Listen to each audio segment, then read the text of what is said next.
guys, so it is now about 10:30 at night on Saturday, October 16th. And today, well, not quite today, tomorrow will be the day when I start the final book in the Dark Tower series, The Dark Tower by Stephen King. Oh my god, I cannot believe I am finally going to be finishing this series. I have spent the majority of 2021 working on this series. If you have not watched any of the reading vlog reviews I have done for the rest of the Dark Tower series, I would highly suggest you go watch those and read the books because this is going to be spoiler filled considering this is the last book in this series, and every Stephen King book I read, I do videos that are spoiler filled for the most part. Now this series in particular, I was doing spoiler filled though because of the fact that this does go into so much of Stephen King's other works, of his standalones, duologies. Like, a lot of his books are centered around the Dark Tower in some way, and I genuinely felt that it was easier for me to do spoiler filled, especially since I'm reading a series back to back to back to back to back kind of a thing, as opposed to, you know, doing something spoiler free where I would have to try to be super vague but also not end up, you know, talking about other things that happened in the other books, and it was just going to be too much of a headache. Without further ado, let's read the synopsis of what the final book in the Dark Tower series is going to be about. Roland's quartet remains intact, though scattered over wheres and whens. Susanna Mia has been carried from the Dixie Pig in the summer of 1999 into a birthing room.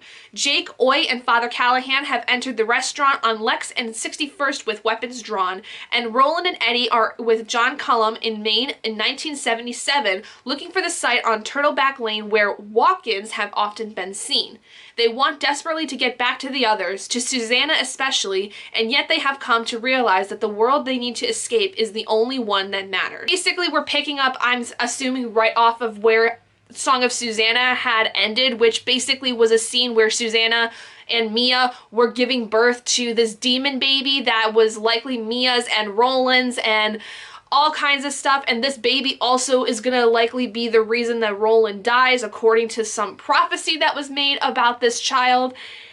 It's a lot. It's a lot of information, which is why if you haven't read the other books in the series, you definitely should, because there's a lot of shit that's going to be talked about that if you haven't read the other books, you're going to basically be like, what the hell are you talking about? This seems like complete bull or bananas or whatever the hell you want to call it. This book is a chunker, like I showed you. So this is about as long as Wizard and Glass. I think this may be slightly bigger than Wizard and Glass was, which was book 4, but I don't know. You'd have to really kind of go back and check, and I don't exactly... Oh, actually, it's not too far. Thankfully, the book is right over here, so I can grab it. So Wizard and Glass is actually longer. It is a few pages, quite a few pages longer, like almost 50.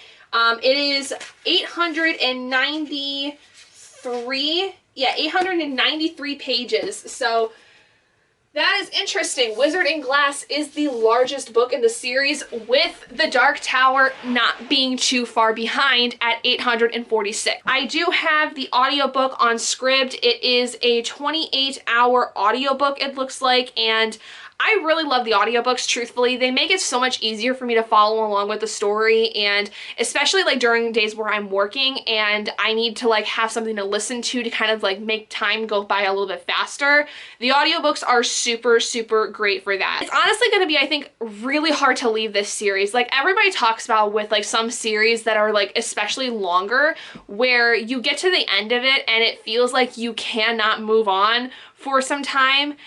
I have a distinct feeling that that's going to be the case for me with this, because I have grown to love this series so much over the course of my time reading. I don't believe that there has been a book in this series that has been lower than a 4-star, to be completely honest. And the 4 stars were just being really nitpicky about things, truthfully. So I have loved this entire series. It is by far one of my most favorite, and it does not surprise me because every person who has read Stephen King's work and has, you know, really invested their time and that has enjoyed Stephen King as an author before reading The Dark Tower has loved his series. This is the magnum opus. This is the one series that encompasses literally everything else he's ever written. So it makes sense to me that because I like his other work that I was going to really like The Dark Tower. How I usually do this, for those of you that are not familiar with how I do my reading vlog reviews, is about every 100 pages for larger books like this, I will come in to talk about the things that happen in those 100 pages or so and start making theories, you know, start asking questions, things like that. And I give my thoughts on the book as I go, kind of a thing, like whether it's linking up, whether I'm seeing connections, that kind of thing. Now, if I was doing something where the book was maybe only, say, 300 pages or 250, I would come in about every 50 pages. A lot of times a book will not end around 100-page mark, and so typically what I do is if a book gets to the 100-page mark and there is less than like 30 pages left, I will usually just read the rest of it before I do that final check-in. I will speak to you guys tomorrow when I have the ability to update. Hello everybody. Oops, I just knocked over my drink. Hello, it is going on 7:45 in the evening on Sunday. So we start off with part 1, which is called The Little Red King Dantiti. This is the first part that we're currently still in at this moment in time. And we start off in chapter 1 called Callahan and the Vampires. And fairly immediately, we have this really big battle scene that starts off.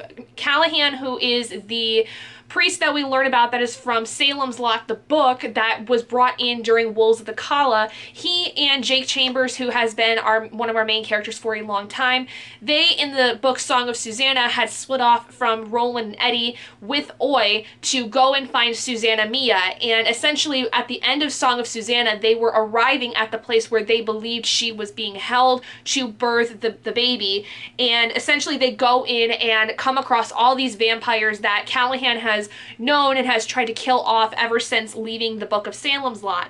And essentially, they go through this huge battle scene, and he tells Jake and Oy to run off because he thinks that they are going to end up being the ones to find Susanna, and Callahan basically makes the realization that he has to die because he is not going to be able to fight off all these vampires, and if he doesn't basically kill himself, he is going to get turned into one of them, and that is the last thing he wants. He mentions a lot in Wolves of the Kala how he was hell-bent on killing these vampires because they basically were the ones that had killed pretty much everybody and or turned pretty much everybody in his town of Salem's Lot in the book Salem's Lot. So he sends Jake and Oy off to go find Susanna, and before the vampires are able to fully like turn him or anything, he does end up killing himself, which was a very big shock because this happened within the first 20 pages of this book, and so I was like jaw dropped on the floor when that happened. Go to chapter 2, which is called Lifted on the Wave, and here we go to Eddie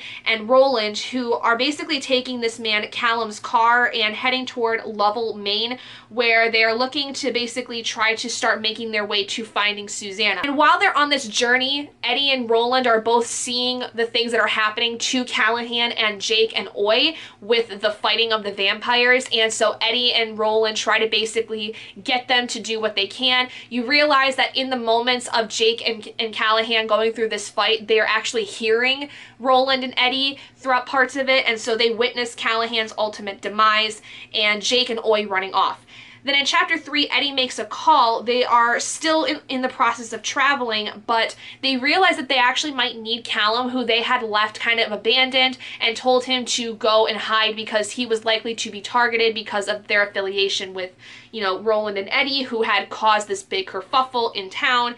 And in order to basically head where they need to be, which is to essentially find Odetta's or Susanna's, basically her family, they are going to need Callum to likely help them with that. And then we move into chapter 4, which is called Dantiti, and we go to Susanna and Mia, where basically this entire chapter is the process of her basically being split from Mia and Mia giving birth to the baby, and them realizing that this baby is very much a demon. Like, it grows incredibly quickly and ends up actually killing Mia, and it is very clear that this child is not something that is good. It is like the epitome of devil child, if you want to think of it that way. Basically what happens is Susanna is able to finally rise up against these people that have attacked her and have kidnapped her and everything, and kills them all. So she then tries to kill the baby, but the baby had kind of morphed into this spider thing and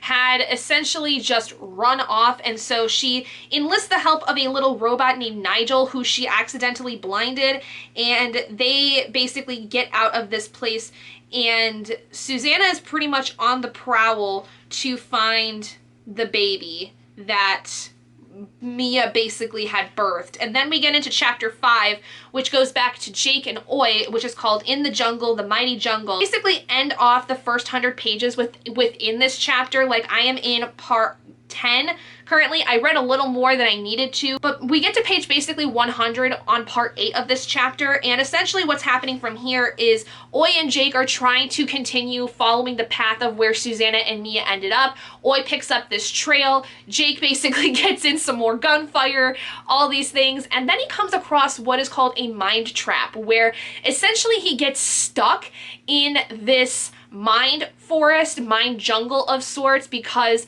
his mind is so easily manipulated because of how young he is, and he's not very well warded off from the powers that are involved in this entire thing. So he kind of gets stuck and is able to, though, get through it because of Oi. What we really see is that the last part of this that I can read before breaching page 100 is that basically Jake gets out of the mind trap, and then he and Oi just continue on trying to find where Susanna and Mia are. It's very quick, it's very, fast-paced. We start off with a big battle scene, and it just continues in intensity from there in some capacity. There is a bit of a lull point, like I said, in the second and third chapters with Eddie and Roland, more specifically with chapter 3, because chapter 2 was basically Eddie and Roland seeing what was happening to Callahan and Jake, and then we pick up in intensity again with Susanna and Mia in chapter 4, and now going into chapter 5, it's again a bit of a lull point, but Jake does get into some kerfuffles here and there that are, pretty intense by themselves. I'm not sure exactly what's going to happen, because I did not expect, for one, Susanna to be able to get out of the situation she was in and split off from Mia. I will talk to all of you guys tomorrow when I've made some more progress in this, because likely I will not reach the 200 page mark until sometime during the day tomorrow.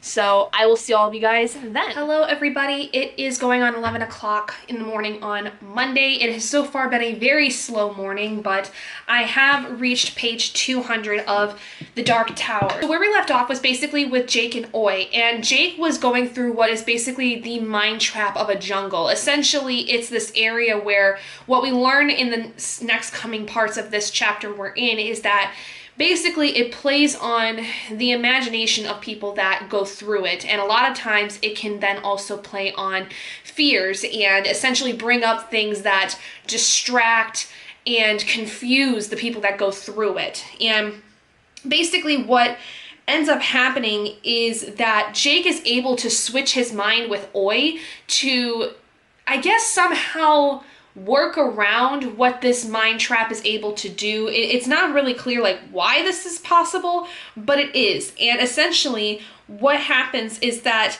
Jake is able to use the switch to Oi to be able to get the both of them through this mind trap of a sort. And this kind of goes on for a couple of parts. Then in part 10 of this chapter, we end up switching over to the group essentially that is following Jake and is trying to kill him.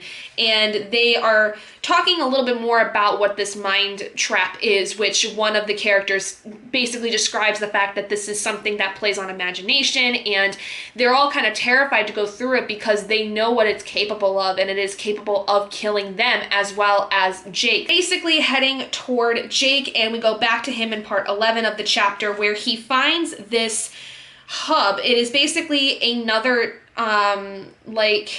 lookout of sorts that we've seen over the course of the story, especially in terms of like when it came to the wind through the keyhole. When we were learning about the story of Tim, there was a building that housed basically a bunch of computers and screens and everything that Tim had found that he wasn't really able to get into for some time, but he was able to see inside of it. And we also learned in Wolves of the Kala that near Calla Bryn Sturgis, there was another one that Jake was able to basically sneak into. So this is kind of a similar situation here.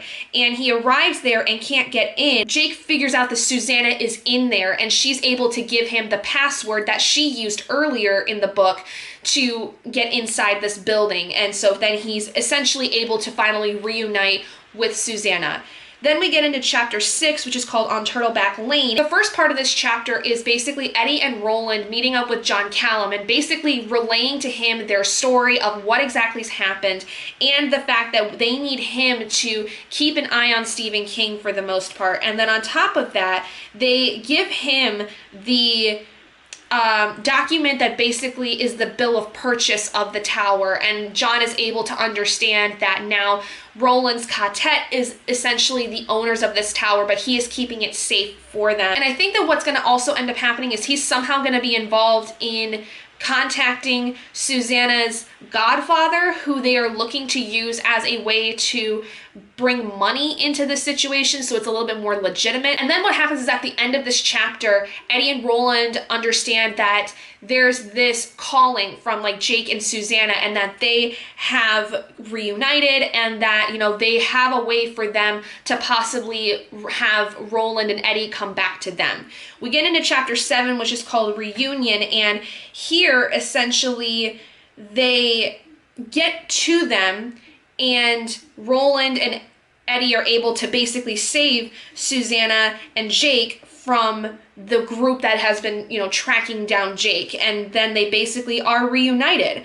Then we get into part 2, which is called Blue Heaven Devar Toy, and the first chapter called the Devar Titi. First part of this chapter is basically everybody continuing to reunite everything and telling stories, what exactly happened, all those things.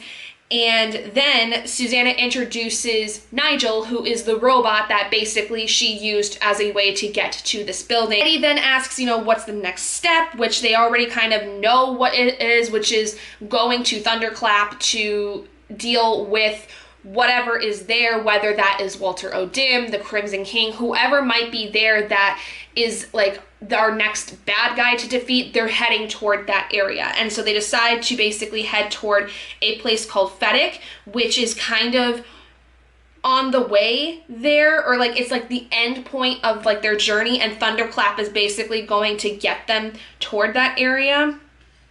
And Castle Discordia, which is basically the inside of Feddic, is, I guess, where the wolves end up going. The wolves that were bringing the kids from Calla Bryn Sturgis over to like basically wipe them.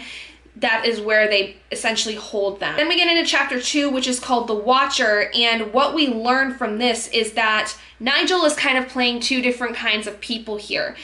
He's been, you know, giving the team their food, he's been helping them out, but then what we learn is that honestly there's something else a little crazy going on, because what ends up happening is that we see that Mordred, the child, the baby, the son of Roland and the Crimson King, has been watching them. He's kind of hiding away in another room of this building, and Nigel is also serving him. But you start to see like Nigel is like slowly, or I guess not really slowly, but very quickly breaking down and dying. Like he doesn't have much life left in him. But we see that Mordred is basically hiding there, and Oy is kind of able to pick up on it. Like he understands like something's not right, but they can't do anything because the rest of them don't understand that Mordred is there. But we see Mordred basically trying to live and feed on, you know, the Billy Bumblers that Nigel is bringing, which is why Oy is able to kind of sense that something's wrong, because he senses like another Billy Bumbler in danger basically. Then we get into chapter 3 called The Shining Wire, where this chapter we learn, first starting off, that Walter O'Dim is alive, obviously. We've known that for a while, but he is able to meet and connect with Mordred, and Mordred basically understands that Walter is some kind of a lieutenant of his father, the Crimson King, and essentially eats him because Mordred obviously is like trying to survive. He's a brand new baby and he's very quickly like absorbing all the energy he needs. Essentially what Walter starts telling him is kind of the plan that he had, like telling a little bit of his story of, you know, how he had been dealing with Roland, and the fact that he is kind of in a way looking for revenge against Roland for not only Roland's mother's death that Roland had a part in, that we learn about in Wizarding Glass, but also the fact that Walter is, you know, the lieutenant of the Crimson King, and the Crimson King wants Roland dead. He doesn't want Roland to do anything with the Dark Tower, and, you know, so because of that, and the fact that Roland killed his mother, who I guess he was in love with, while he was playing as the man Martin, you know, there's all these things that are kind of wrapped up together. And so he basically is like, yes, Roland is your father, but your other father, the Crimson King, wants him dead, and like, so we're thinking that you're going to be the one that's going to kill him. But basically what happens is Mordred kind of uses Walter's gullibility and servitude essentially to feed him. He basically eats Walter, which is interesting because the entire time that we have seen this character of Walter, it has been in the context of that Walter is supposedly also Randall Flagg, who we know from The Stand, but then also we kind of think that the Crimson King is also Walter, because in The Stand, Randall Flagg is called the Crimson King in a lot of ways. And so it's entirely possible that like they're all the same person, and I don't know why that is. I feel like the way that it's being described here is that Walter is supposed to be a completely separate idea, but up until this point, they've all seemed to have been the same person, so it's a little confusing in terms of like who exactly Walter really is. It's kind of just an enigma, and I think that's kind of the point, is because honestly, with the Dark Tower, everything is so discombobulated, and there's so many different levels and planes of existence and timelines, essentially, that it is very possible that Walter is also the Crimson King, but is also not at the same time. Very similar to how what we learn in Song of Susanna, where Stephen King is a part of, you know, one particular timeline that is the true timeline, where you cannot go back in time after you've done something, but in other timelines you can. You know, it's kind of one of those things where, like, yes, Walter could be the Crimson King, but he very well also could be a separate person, and we really don't know whether one is more true than the others. And then Mordred is, I guess, able to then take on the knowledge that Walter has and essentially start making his own way toward Thunderclap, but first he decides to rest. And then we go into chapter 4, which is called The Door into Thunderclap, where we go back to Roland and everybody, and they realize Nigel basically has been dead. He basically had fried over the course of the night, and this was like shortly before Walter had come in. It was pretty much just already like clear that he was just gonna like shut off. So they come across like this area where they don't really know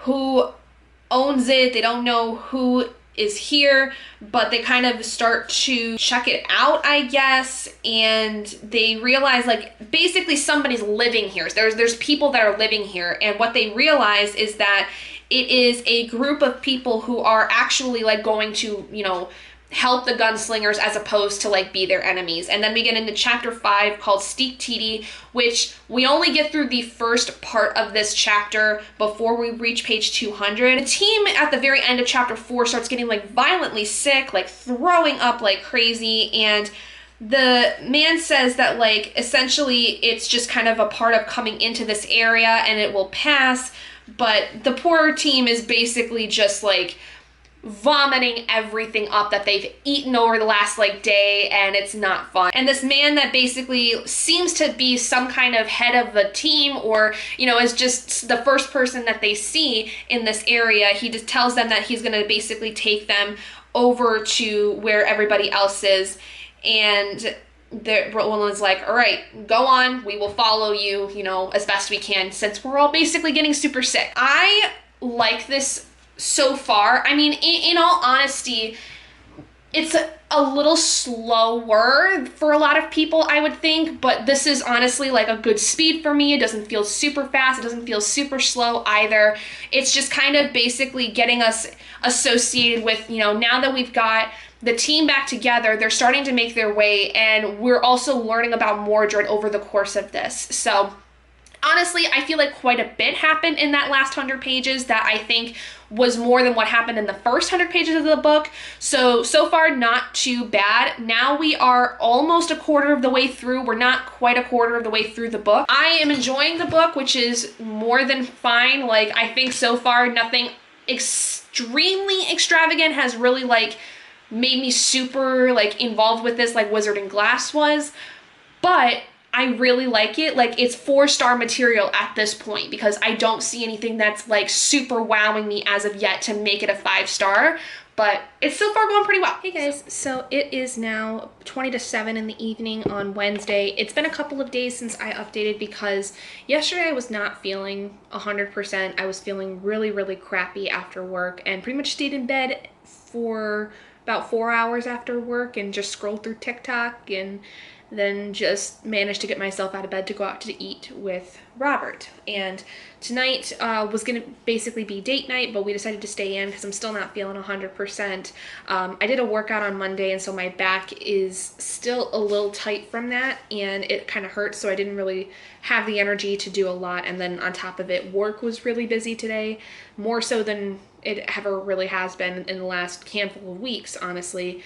But I was just very, very exhausted. But I did end up reaching page 301, so let's go over what happened, because again, a lot seemed to have happened in these last 100 pages. The team meet up with people in Thunderclap who basically had just moved them into this other area, and essentially like they end up on the outside of like this place that they call Divar Toy. The Divar Toy, that is what we learn as like this prison area for some kinds of people, and there are, you know, some humans. Basically, though, they get led into this area by a man named Ted Brodigan. Ted Brodigan, I do believe, is a part of another story that I believe is the compilation of short stories called Hearts in Atlantis. They are being led by Ted and this other guy named Stanley, essentially to like this area.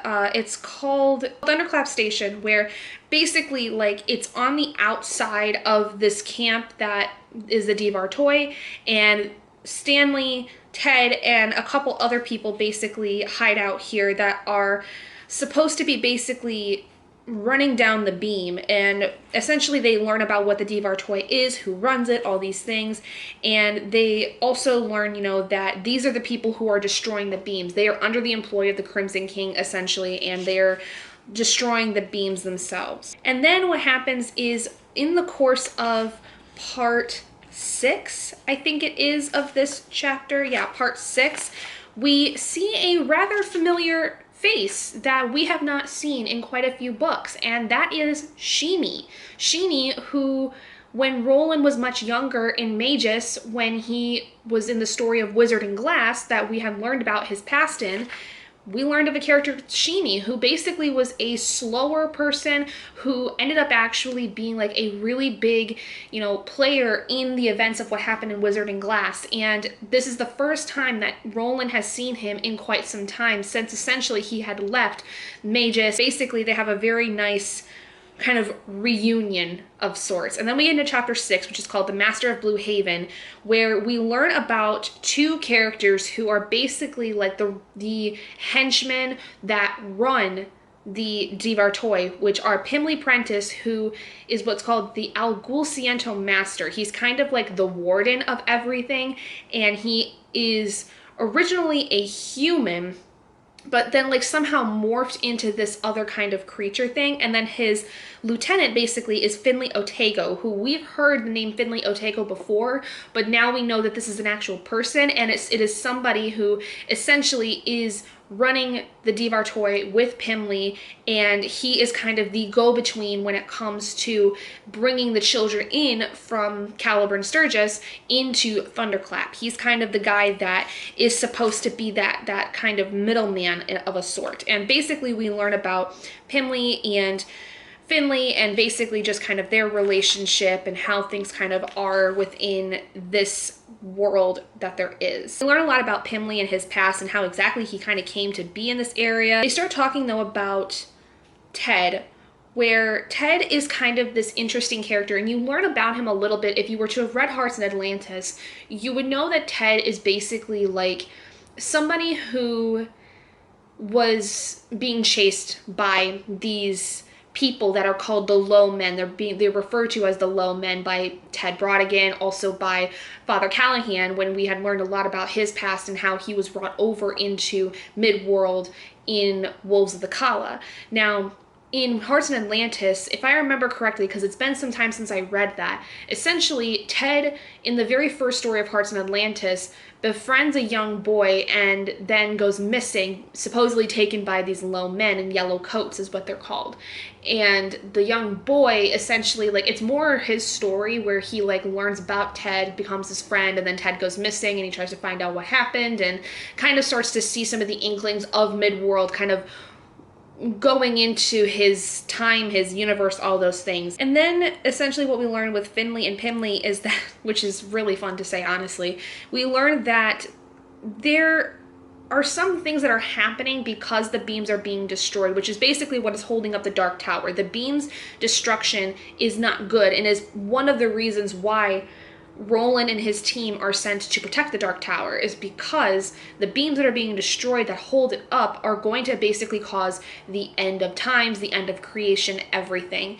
And what Finley talks about is that basically ever since the last beam was brought down, you know, there's been things that have been kind of happening that have been making him feel all out of sorts. And you start to see over the course of this that there are other people that are affected by the beams, like being so close to them and destroying them. Like there's a lot of talk about like massive amounts of eczema and other serious things that are happening to people as like a side effect of the beam and all these like all this destruction. So basically what Finley and Pimli end up talking about is the fact that Ted seems to be acting kind of strangely compared to the rest of them. They basically think that Ted is not what he seems to be. And they start to basically, not essentially hatch a plan to get back at him, but they just start kind of questioning a lot of the things that are going on. So we go into chapter 7, which is called Kashum, and Eddie, Susanna, Roland, Jake, and Oi find these boxes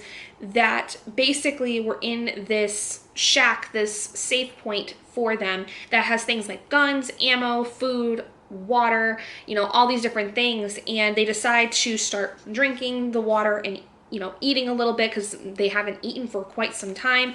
And then Roland kind of gets to a point where he decides that he needs to, in a sense, like say goodbye to this group, because he has this distinct feeling that someone is going to die in this group when they go through the Devar Toy, because they do understand that part of what they have to do, because they understand that this is the place where some of the beams are breaking, is that they are going to have to fight and kill everybody that is there.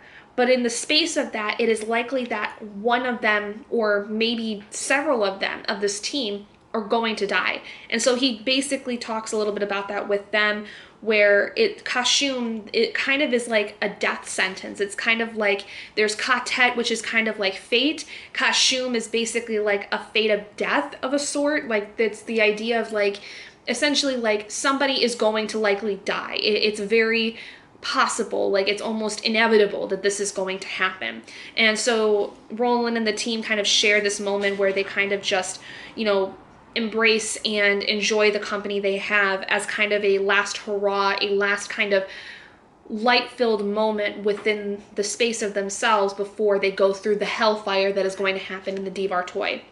And then at the end of this chapter, we see a little bit too from Mordred, who is kind of watching all of this happen. He's kind of been slowly lurking in the background as the team has moved on from place to place, and kind of is just waiting for the right opportunity to come in, because he talks about how he doesn't necessarily want to kill Roland, but he thinks that it's likely he's going to have to, if he does, he's going to have to wait for like the most absolute particular moment that would work, because essentially like he's kind of operating where he's got two different sides of him, where he's like, I want to kill Roland because I want to make my, you know, Crimson King father happy, but at the same time, like, Roland is my father, like this is a very weird kind of thing, and but so if I'm gonna kill him, I'm gonna wait for the right absolute moment to do it when he's already down, kind of a thing. Then we get into chapter 8, where we realize that there are also tapes within the boxes that are in this shack. And these tapes, basically, you see throughout this entire chapter, are from Ted Brautigan, who talking to Roland and his team in his mind as he's speaking into the tapes about his life, how he kind of got to where he is, how he eventually had gone back into the real world and was then pulled back by the people in the Devartoy, and essentially then also talks about how Sheemy has this interesting ability where he's able to create these kind of like solace points in other realities, where like he opens up basically a portal. Think of like how Doctor Strange opens a portal in like Marvel. Sheemy, Ted, and another character that we see partially named Dink, they end up going through these, and it's kind of a moment where they're able to just kind of escape from the things that are happening, because with working on the beams, like I've said before, it does cause some side effects that are really hard to handle, and they don't necessarily even want to be doing this, but they're being forced to. What likely has happened is that in the chapter before, where we had seen Pimley and Finley basically see Ted come in, and they were like, saw that there was this portal, it is likely that he was coming back from that area, and it was just wrong place, wrong time kind of thing, where he was essentially caught. And these tapes essentially outline, like I said, Ted's life and this thing with Sheemy, and Roland makes the comment where like he knew Sheemy was really special, but nobody really knew what it was about him. That nobody really knew what he was able to do, and apparently it was something Sheemy didn't really even know he could do until he had been, you know, in Thunderclap and was using this power a lot more. Ted also talks a lot about, you know, how he, ever since he was very young, was able to basically read minds, and in some ways, I don't know if he could like control people, but he definitely could read their minds and like read their emotions and stuff like that. And so he tried to use that in his world to, you know, for good. He was trying to join the army in like the First World War to try and, you know, be useful, because he wasn't really fit for war at all, but he thought that with his telepathy he could, you know, actually be useful, but nobody believed him. And basically what happened is, partway through his life, he ends up getting this call from essentially the people that run Thunderclap, and they are saying, hey, you know, we'll pay you a bunch of money, it's going to be great benefits if you come and work with us. And the way that they basically sold it to him is that he's gonna like probe into the minds of people that are in Midworld, and he would be paid not really actually much of anything, but he would definitely like get his worth in, kind of a thing, through other means. And so that was what he was doing for a long time. And there was at one point this one person that he could not read at all.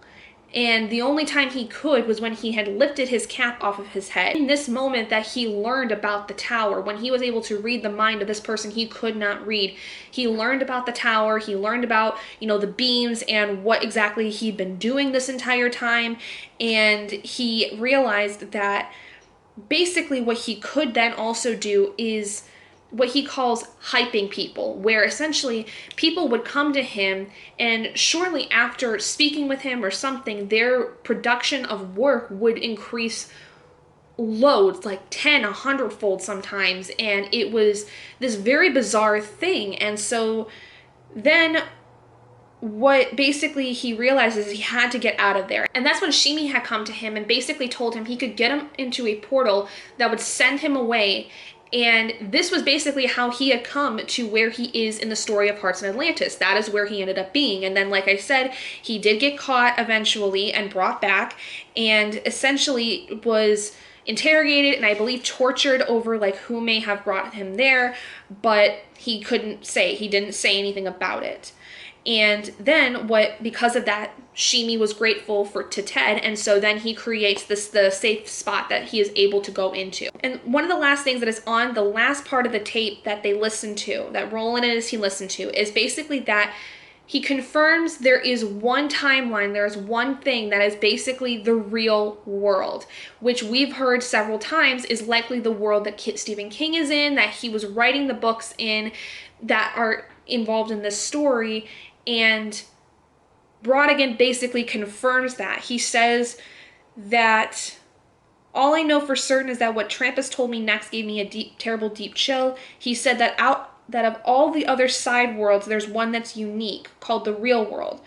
All he seems to know about it is that it's real in the same way Midworld was before the beams began to weaken and Midworld moved on. In America's side of the special real world, he says, time sometimes jerks but always runs one way, ahead. And in that world lives a man who also serves as a kind of facilitator, which is basically the mind reader of sorts and the creator of power of a sense that Ted was. He may even be a mortal guardian of Gan's beam, which is one of the last beams that are still holding up the tower.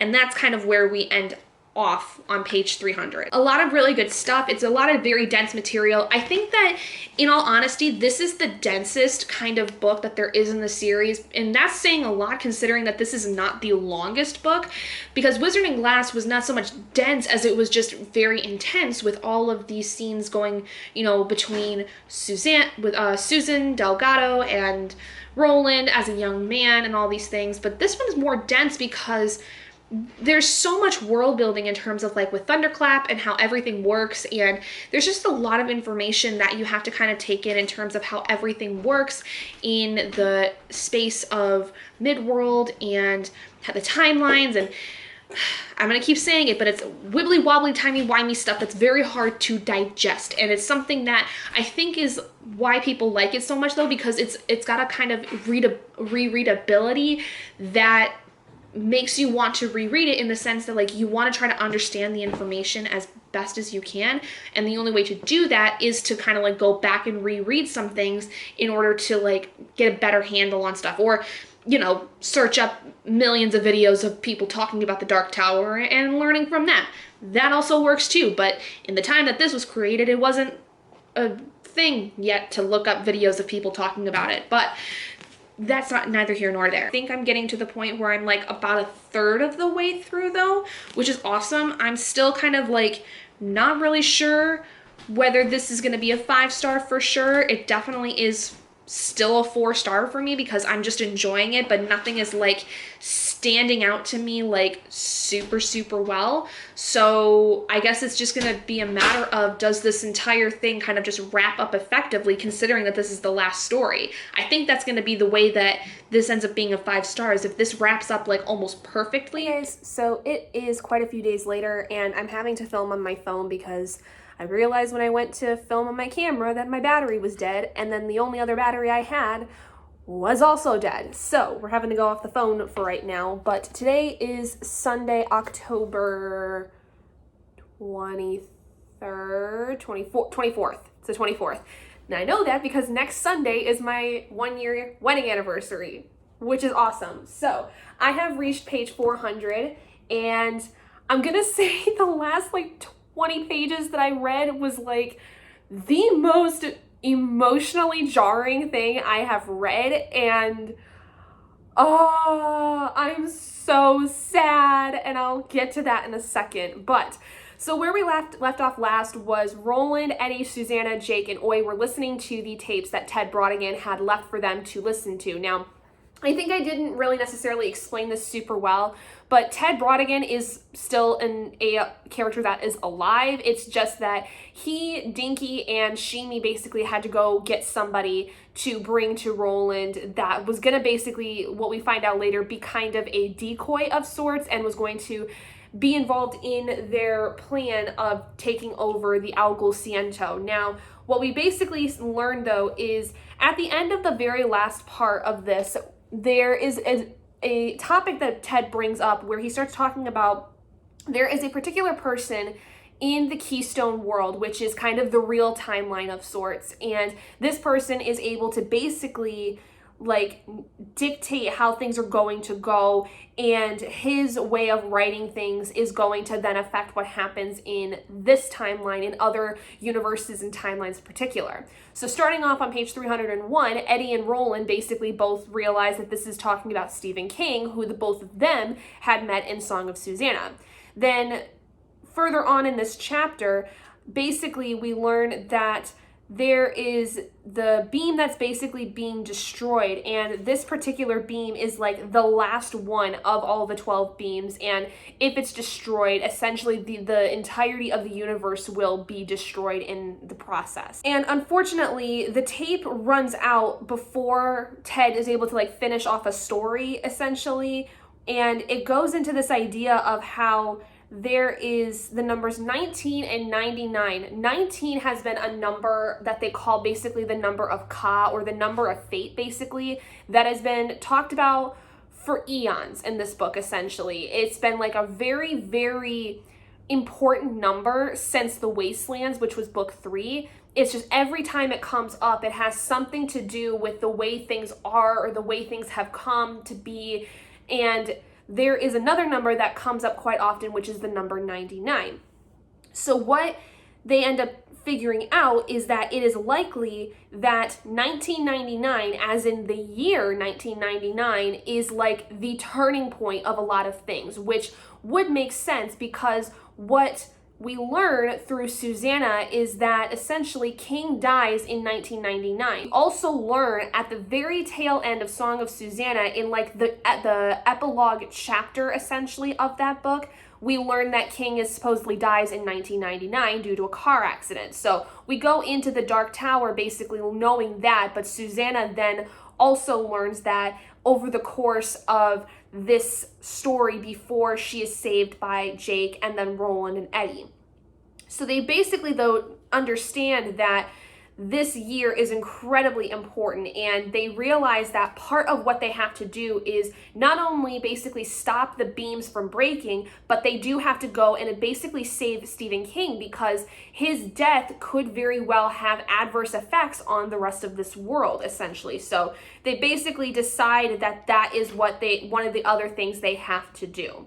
Then we get into chapter 9, which is called Tracks on the Path. And this is a very short chapter, but essentially what happens is Jake wakes up from a nightmare and he talks to Roland about essentially the problem that there is with Roland, because he seems to have a lot of animosity for Stephen King. And what we also learned in the chapter before is that essentially Roland has been having these hip issues since Wolves of the Kala and has been getting extremely rough headaches over the course of the last couple of books.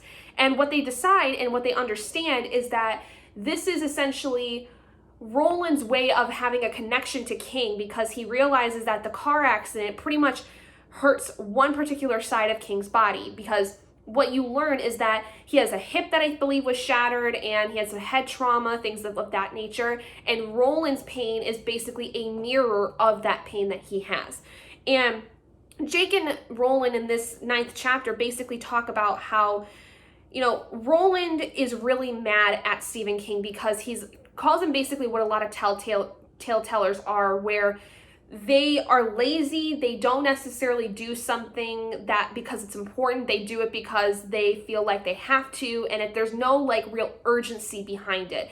Even though in Song of Susanna, Eddie and Roland both were telling King, like, you need to write this. It is of the utmost importance that you do this, because this will literally essentially affect everything that is going on in this timeline that they're in now. And essentially Roland says that he knows that he can't be 100% mad at him, and he says that essentially the thought process is that instead of doing the job that daunts them, which is like in this case writing the story of the Dark Tower, King kind of thinks of this like he's gonna have to find an easier job, one that's more to my liking and more to his abilities, and if there's trouble they'll take care of me. They have to take care of me. And essentially Roland says that he didn't like Stephen King. He didn't trust him, and because he's met a lot of tale spinners before, and they're all cut more or less from the same cloth, and they tell tales because they're afraid of life. They're afraid of their real world and their actual like goings on in their lives, that they create fictional ones in order to kind of gain some kind of normalcy. And then basically what then happens is Roland shows Jake that Roland has been aware of Mordred's hanging around. They find a spot where Mordred was hiding out and watching them and likely listening to the tapes, which he was. He was listening to everything that they were doing. And he says that they're not going to tell Eddie and Susanna this as of yet because it's not super important. Mordred's not really strong enough at this moment in time to come after them. So he does not see Mordred as a threat as of yet. But what he does tell Jake is you're going to have to start guarding your mind because it is likely Mordred could use Jake's mind to his advantage in controlling him and manipulating him to some kind of effect. And then what we learn at the very end of chapter 9 is that Ted, Dinky, and Sheemy come back with another young man who seems to be fairly slow, something like that. And before they actually are able to talk to them, Sheemy essentially goes into like biting his lip, he's shaking, his eyes have rolled back into his head, you know, he's basically having a seizure. And then we go into chapter 10, which is called The Last Palaver, Sheemy's Dream. And so Ted is able to get Sheemy to essentially come back from the seizure. They get him to calm down. They get him to drink some water, eat some food. And then Eddie takes Dinky outside and he starts to talk about what exactly just happened with that. And Dinky ends up telling Eddie that essentially for the last, handful of times that Sheemy has had to open the portals that allow Ted to travel back and forth from different areas, it has caused Sheemy to basically go into these seizures. And they believe that the more he does it, the worse he gets. And so it is likely that anytime he opens a portal of sorts, it can kill him. And so they're a little concerned of the fact that because Roland, Eddie, Susanna, Jake, and Oy want to have Sheemy open a portal for them to get to likely this version of 1999 where Stephen King is at, there's this fear that kind of gets cemented in their minds that Sheemy could die from that. Eventually, the idea is brought up that, it's likely they could get stuck in 1999 because Sheemy will have died and can't open another portal. So then they go back, Eddie and Dinky go back to the rest of the group and they talk to this guy who has been basically what's called a Children of Roderick. It's a very kind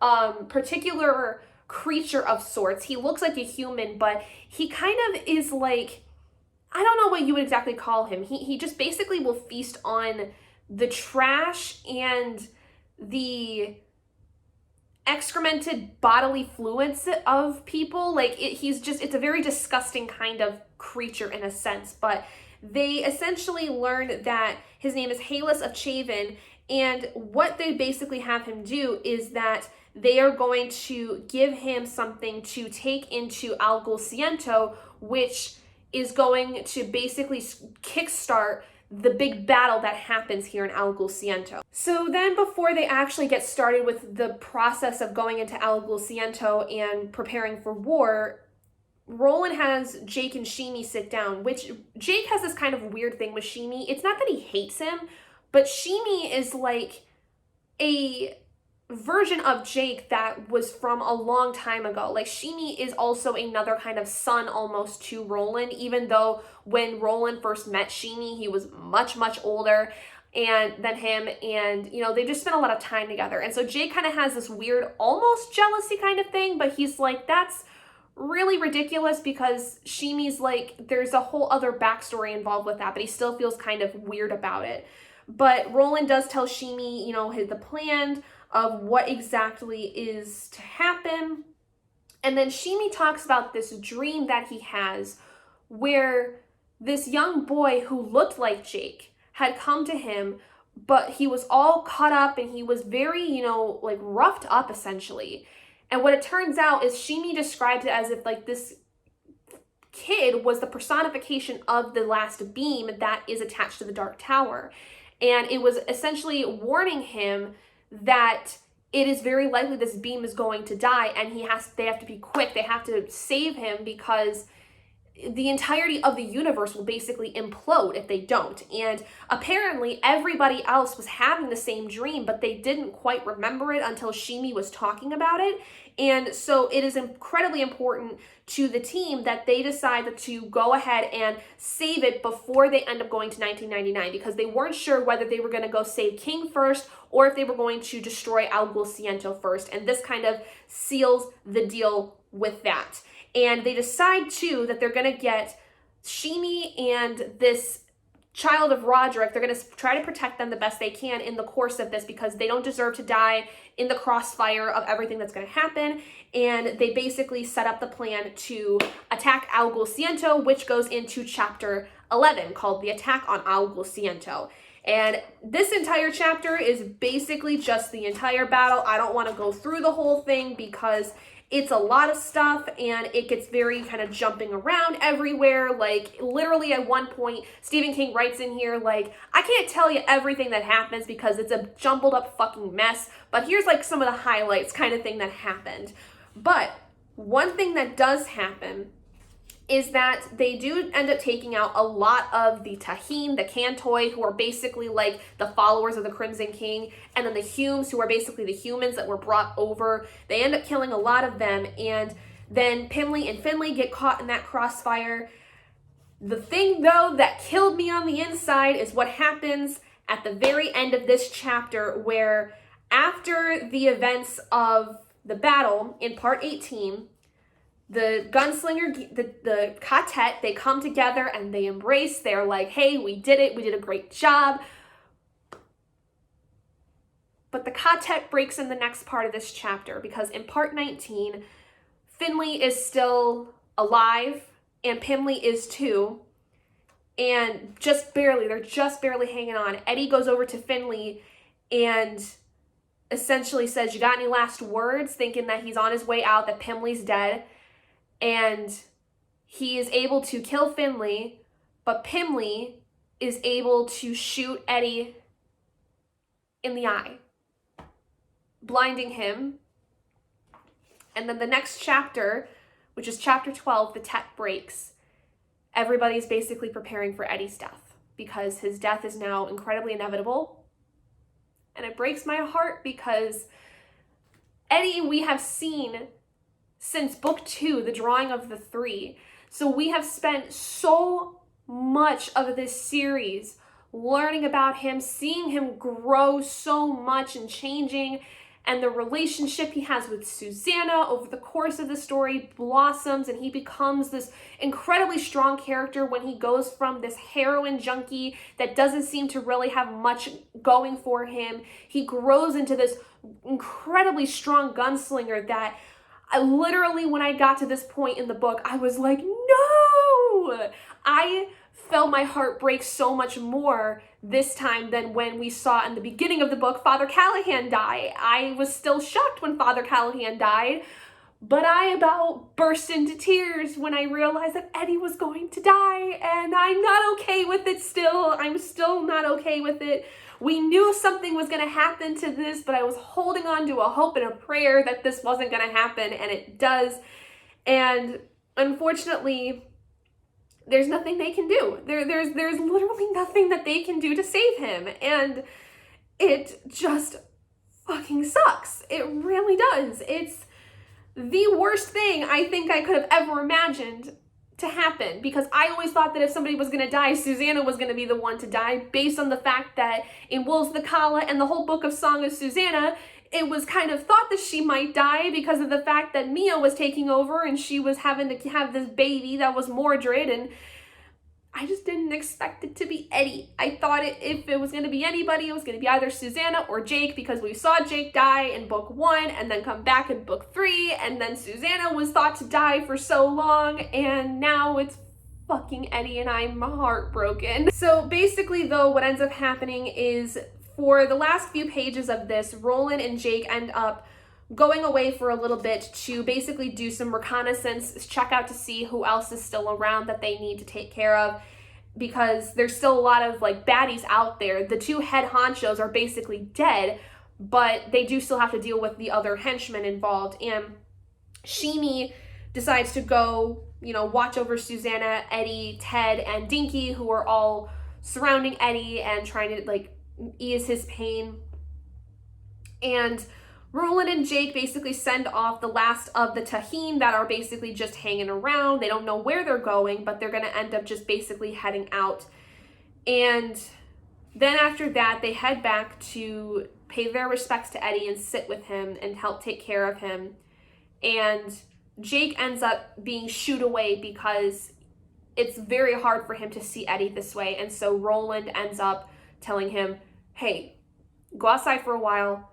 He's not ready to leave yet, but I will telepathically call you when it's time for you to come say goodbye before he finally passes on.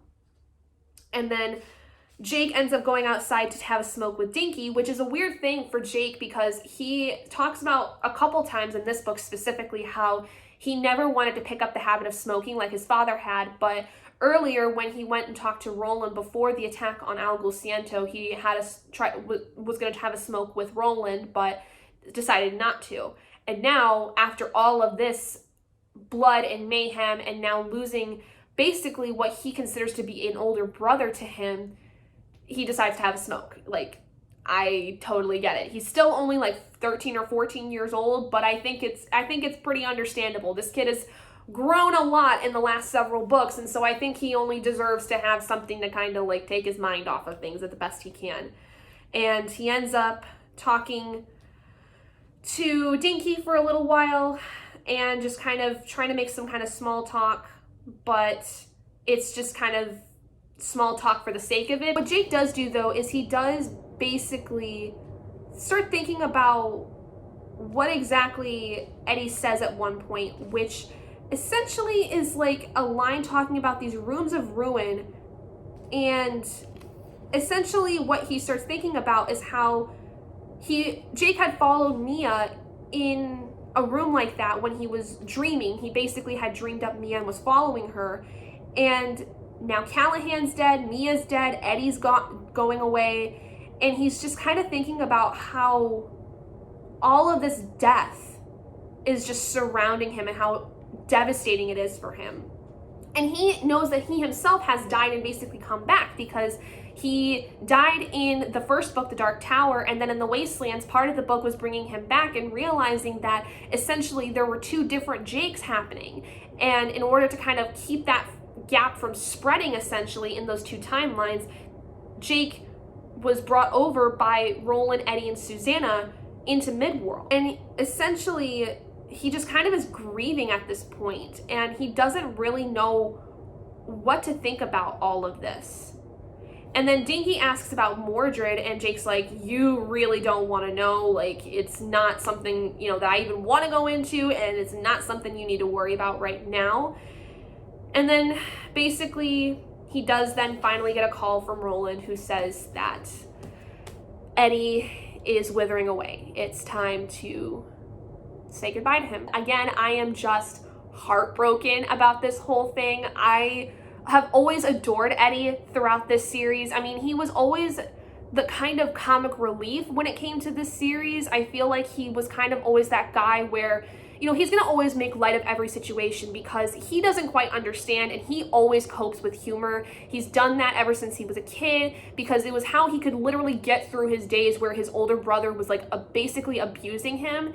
And essentially, like, you see him grow so much, even just from how he is in the beginning of, The Wastelands to the end of that book. He grows a lot in terms of, like, the fact of, like, how his personality is. And then in Wolves of the Kala, you understand that he's really grown up a lot, and, like, you continue to see that growth over the course of that.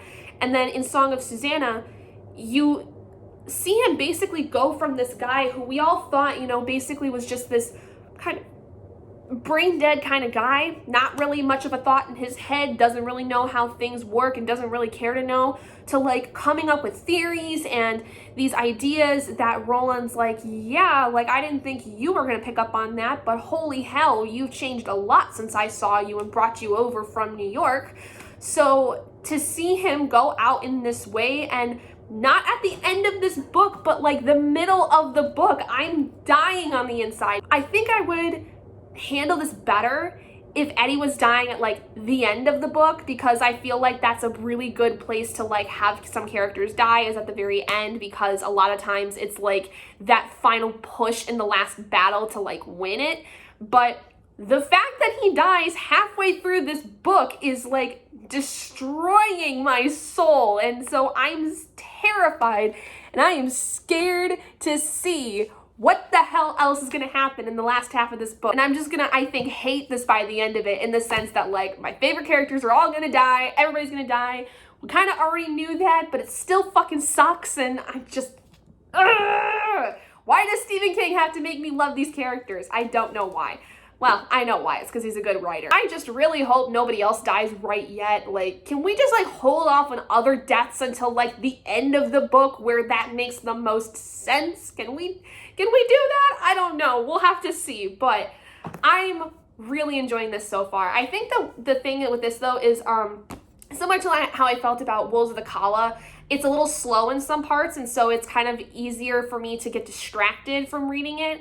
But it's still really good. I do like it a lot. I don't think it's necessarily my favorite out of everything. So it's still sitting at that 4-star, but it's not really anything like extravagant at this point. That big battle scene of Albus Ciento though was pretty freaking cool. That is a whole slew of scenes that I would love to see portrayed in like TV or movies, because it is a very visually stimulating kind of a scene, and it would just be this most epic battle, like Hobbit or Lord of the Rings level kind of battles is what I'm thinking. So, which actually makes sense, because The Dark Tower was very much inspired by King's love for Tolkien and The Lord of the Rings and The Hobbit. So that makes perfect sense to me. The scale of these battles, it emulates that kind of intensity very, very well. So. Hello everybody, it is Monday, it is 4:30 in the afternoon, and I'm coming up on the end of my work day.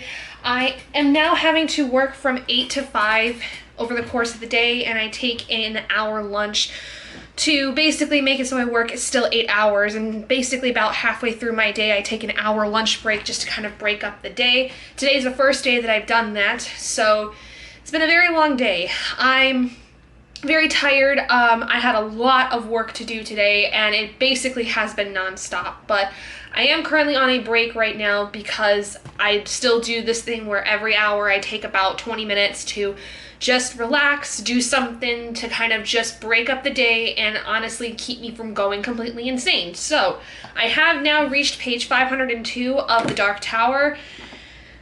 This last 100 pages did not do me any favors like I was hoping it would. So first off, we basically see Jake go back to the place where Eddie is, that they're taking care of him, and basically we watch as Eddie talks to Roland, Susanna, and Jake for the last time before he ends up passing away, and essentially he says some, specific things to each of them, and then Susanna takes care of Eddie. He prepares him for the burial, and Roland and Jake decide that basically they are going to go without her and leave her behind so she can properly take care of Eddie and bury him, and she will meet them later on while they are going through New York and doing what they need to do. And Susanna basically wants them to go. Like, she's decided to it's not that she's being left behind, they have to go do this, and she's decided and agreed with them that it's better for her to stay behind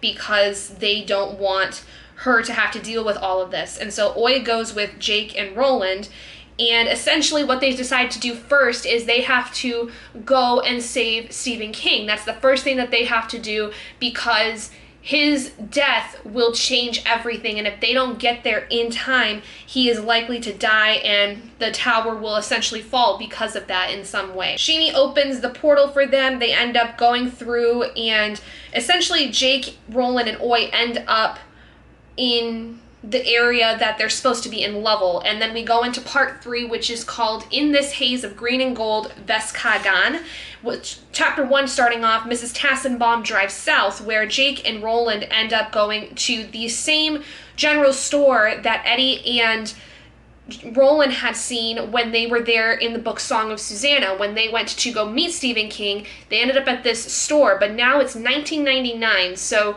it's been several years since the last time they were in Lovell. And they kind of accidentally hold up the store. Everybody thinks it's a hold up basically, and it's kind of funny. But Roland ends up getting the keys to a truck, and this woman named Mrs. Tassenbaum, who is there just getting some groceries, she kind of gets roped into all of this, and she takes them to essentially where they think that Stephen King is going to be when this car hits. And you learn to the name of the man who hit him, named Brian Smith, and some of his ideas, like why exactly he's kind of in a sense under the influence. It's not that he's drugged or he's drunk, he's just very distracted basically when he drives, and you just kind of see this whole thing come together where these three groups of people, Brian, Roland, and Jake, with Mrs. Tassenbaum and Oy and Stephen King, kind of all come together. And unfortunately, what ends up happening is they don't necessarily keep the accident from happening. And this is another really sad point in the story because unfortunately Jake gets injured and he succumbs to his injuries. So once again, for the second time in the series, and likely for good now, we lose little Jake Chambers, who I think has got the short end of the stick when it comes to this series. I feel like he should have been the one to last throughout this entire thing, and when I realized that he was going to die, my heart broke. Like, about as bad as my heart broke when Eddie was killed. It kind of happened out of left field. I wasn't prepared for it in a sense, even though I was kind of prepared because there already was the idea that at least one person in this team was going to die. It was kind of a fated thing almost. And unfortunately, Jake does succumb to his injuries and dies, and Roland and Oy are beside themselves. It is incredibly sad, and this happens in the chapter 2, Vestkagan. Even though also does get hit, his injuries are not as life-threatening as it originally was when we had seen the articles about him dying in Song of Susanna, but he is in pretty rough shape. And so Roland kind of does some damage control, and he does end up going to bury Jake in the woods while the cops come by and deal with Stephen King and Brian Smith. And Mrs. Tassenbaum, by that point, Roland tells her to go and come back later to get him, and she kind of realizes that she has a part to play in this whole thing. She's very aware of the fact that this is kind of a weird fated scenario where she was in a sense meant to help Roland, and she takes him out to New York City where he is going to be doing a few different things. First of all, one of the things he does is he ends up getting into a motel with this woman, Mrs. Tassenbaum, and they end up having sex because they are very much attracted to each other, I guess is the easiest thing to say. And then we get into chapter 3, which is called New York Again. Roland shows ID. And the first part of that chapter, we see Susanna, who is on this train, and she's basically heading to this area that Roland had told her to meet them at when they come back. Then Mrs. Tassenbaum basically takes Roland to the Turtle of Enormous Girth. It's basically the Turtle Bay condominiums that were built around the Rose that was in New York City. This was the place that basically everybody was trying to protect. This is the place where that land that Calvin Tower had, this was that place. This is the area where that rose is, and so they go there. Roland goes inside the building to see if that rose is safe, and turns out it is. And thankfully, we find out that everything they had set up in Song of Susanna has basically worked out, because what it turns out is that the man that is there at this building is Moses Carver, who is Susanna's godfather slash uncle of sorts. Like he was a family friend that she considered an uncle.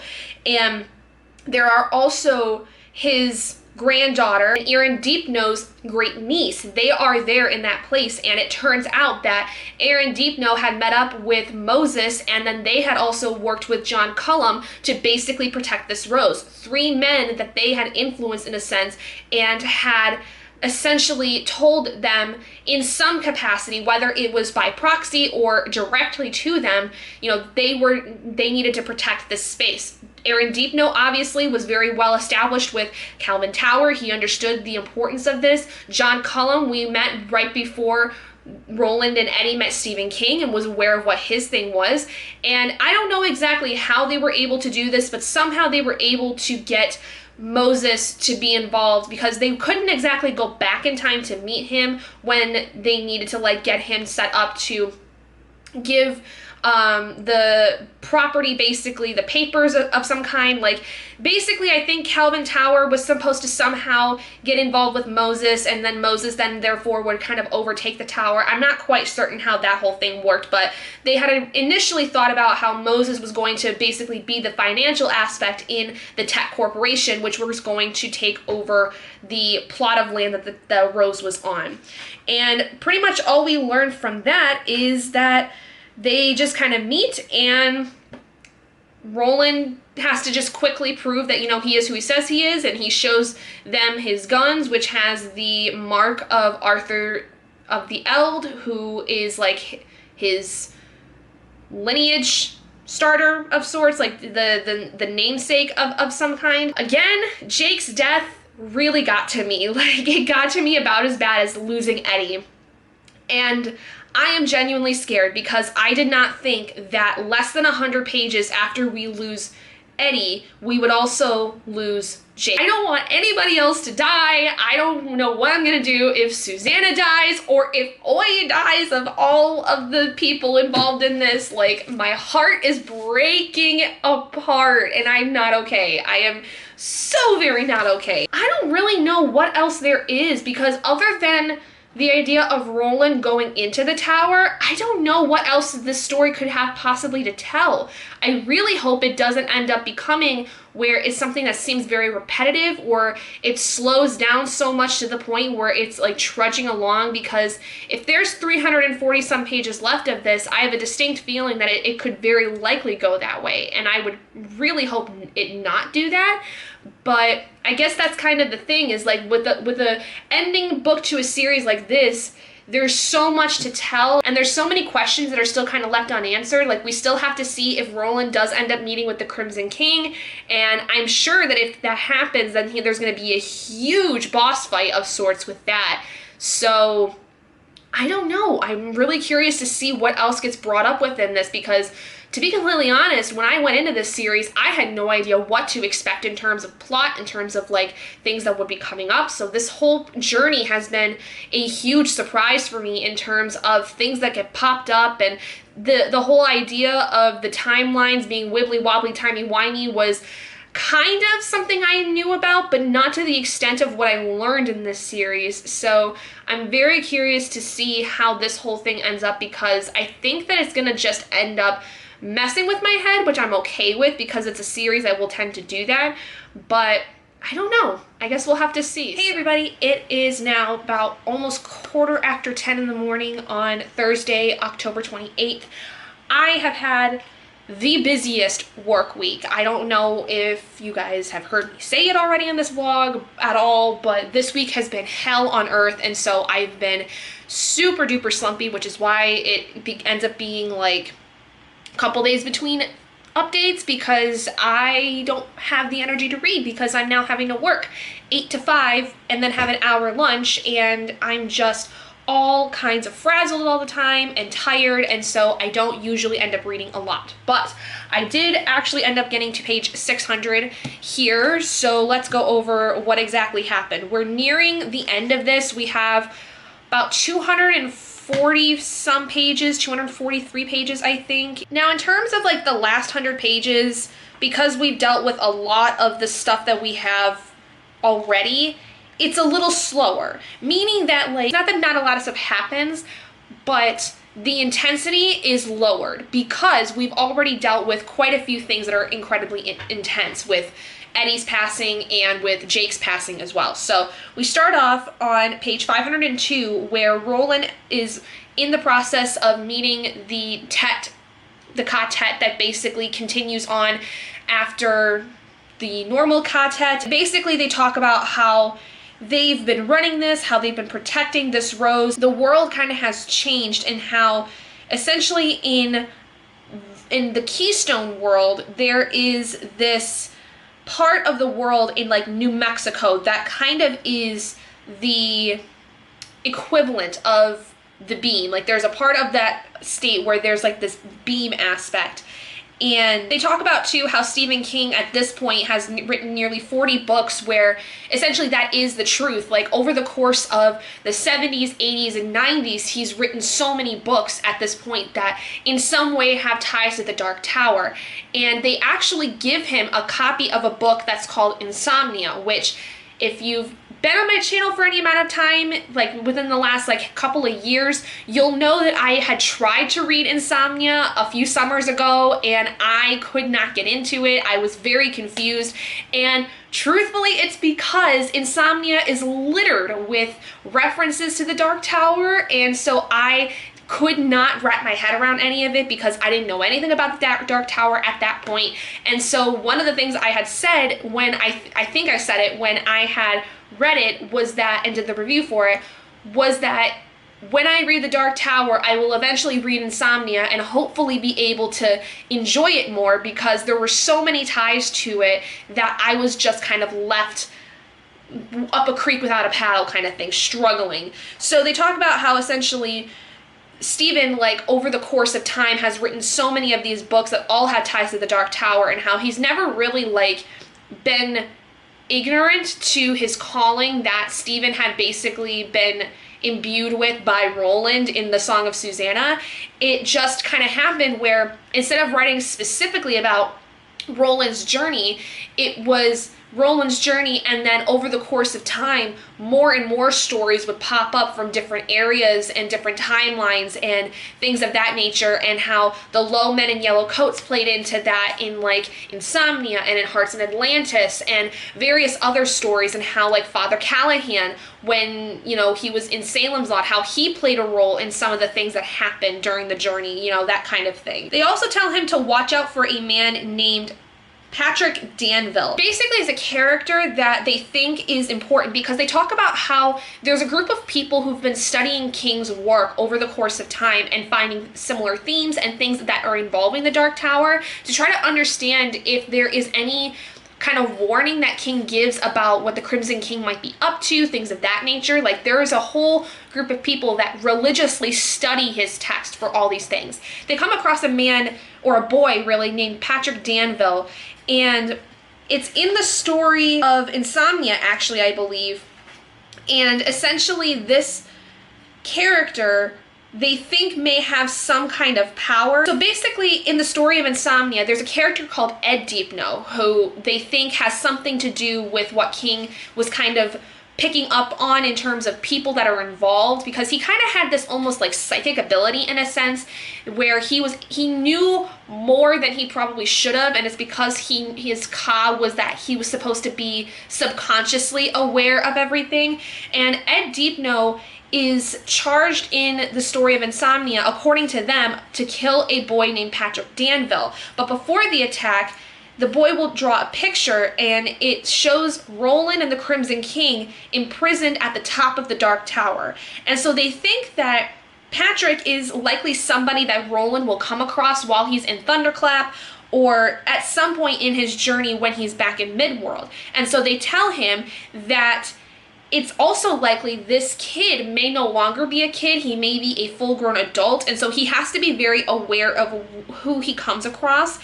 And they think he just basically has something to do, either good or bad, with what's going on here.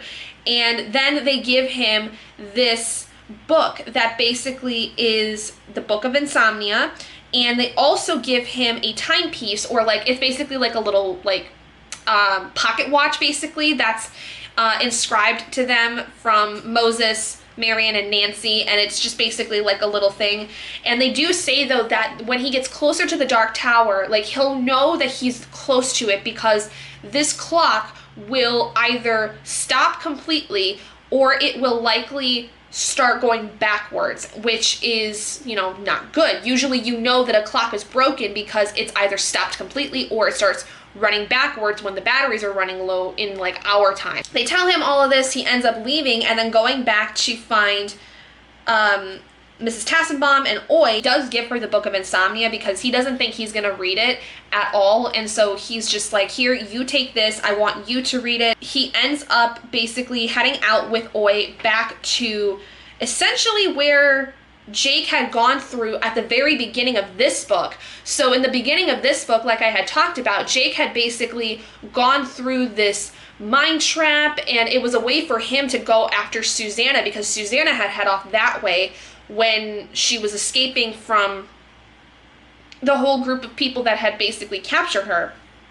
And so Roland goes through all of that, and Oi is able to pick up sense of Susanna and Jake from when they were originally going through that area, so they're able to get out of there actually pretty well. And then we get into chapter 4, which is called Fedek Two Views, and here Susanna, we see, is sitting at this, I don't think it's necessarily a train station, but she's basically set up in this area where she's been waiting for Roland. She was told that after she buries Eddie to head to this place and wait for Roland there, and she sees Roland and Oi come up. They reunite basically, and they start catching up about what's been going on. They start heading basically toward where they think the Dark Tower is going to be. Then we jump also to Stephen King, who is kind of aware that he had seen Roland, but he's not like also 100% sure. He thinks it might have been a dream, something like that. But he starts thinking about like everything that's been happening, where like Jake died and Roland had to go on without him, and he starts basically you just kind of see stuff from his perspective for a hot minute, and he dozes off. And then we go into part 4, which is called The White Lands of Empathica, Dandolo. Chapter 1, The Thing Under the Castle, basically is where Roland and Susanna are heading to where they think the Dark Tower might be. They're finding a lot of things. They come across a painting that was made by Patrick Danville in their journey after they find like this place where there's like food and these cans of sterno, which is basically like a jelly that can be used to burn to make like a cook fire of sorts. And they say that the painting, it's a painting where basically it shows the Crimson King winning something, whether it's a battle or something else to that effect. Basically, like it's depicting some part of the Crimson King's past that was made by Patrick. And they see that there's other paintings that are also made by him, one of which is the Dark Tower, and it's sitting in the distance. In front of it is the Field of Roses, which is Cancan no Rey. And essentially what Roland kind of talks to Susanna about is how he doesn't want to go on this journey alone. He really doesn't. He started it out by himself, but after especially he's met Eddie, Jake, Susanna, Oi, he realizes like he really wants them to be by his side the best they can, and he doesn't want to sacrifice them in order to get to the Dark Tower. But the problem is that it just kind of ends up happening where people are going to die. I mean, Eddie's gone now, Jake's gone, and he feels awful about it, but it's kind of one of those things where he doesn't know exactly how to determine whether it was caught or not. Like he hates the fact that they're gone, but at the same time there's nothing he can really do about it. It's just kind of how things are. We get a point where they end up going to rest, and Susanna ends up having a dream where she sees Eddie and Jake, but it's not exactly all great because it kind of ends up turning into a nightmare, and they keep telling her to watch out for Dandolo, which we had heard about when Eddie had said something to Jake, which then Jake had said to Oi, and I think Oi had somehow told Roland. I don't really know how exactly that happened, but Dandolo, they're not sure what it is. It's something that they are being warned about, though. Susanna ends up waking up, and she and Roland kind of sit and talk, and Susanna's like, all right, let's get going. Let's, start heading toward this area. They start heading toward the Dark Tower. They find a message from their friends that basically were there. Fred, Danny, who was a little Russian girl, Ted, Dinky, they all basically headed off into the Keystone world, hoping to find some kind of salvation. Then at one point, they end up coming across something, some kind of creature, and they realize it's following them. And this is kind of turns into a chase scene of sorts where they just keep running and running and running, hoping to get away from it, but it keeps getting closer. And so Susanna gets the bright idea to take some of the sterno she had kept from the cache that they found and essentially lights it on fire, and that deters the creature that's following them for some time. It's like this big blob, and it's just got like a bunch of eyes and nasty teeth, and it's not a pretty sight. So they end up kind of moving away from it, and then Susanna gets another bright idea where she decides to take some of the bones that they find in this passageway that they're running down, because this thing has eaten people and animals and all kinds of things, and she rubs it down with the sterno, or basically what is like a greasy kind of thing, lights that on fire, and it makes like a torch, which is so that they can get out of this passage. And they keep going into chapter 2 called On Badlands Avenue. They end up going through the passageway and finding this road that travels through the Badlands, which Susanna doesn't really know why they're called the Badlands, but it seems to be kind of this deserted area. There's not really anything there. And they find a sign that says that a checkpoint that was there is closed forever, and it has the Eye of the Crimson King also drawn on it. So the Crimson King likely came through this area and like either destroyed it or something happened. And they decide to essentially sit and talk for a little while. Roland ends up talking about how she needs to know the truth. We can get on as we are for a good long while, but it isn't going to be pleasant.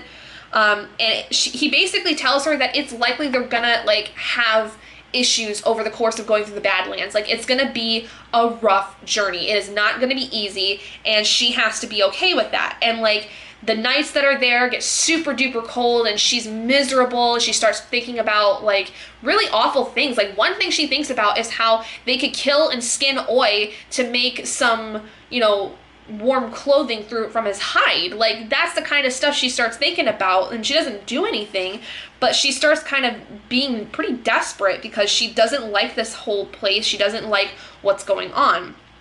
Then they come across like a little town, and they're able to kind of use this town as a marker of sorts, and they realize like they're starting to get closer and closer to the tower. Roland's able to feel like that, and they end up being able to just take in some more stuff, more supplies basically. Then we get into chapter 3 called The Castle of the Crimson King. And this is basically where I stopped, because there's only a couple of pages basically where they come across this castle, and it basically has a bunch of stuff that are reminiscent of Susanna's time. Like, there's signs about the Nixon and Kennedy like campaigns from like the 60s, which Susanna tells Roland about how John F. Kennedy had won at that time, and then he was assassinated, and how his Vice President Lyndon Johnson had taken over, and how she didn't really get a good idea of how Johnson was doing because she was ripped into Midworld around that time, and so she didn't really get to see how the whole thing went. And then they end up finding that the road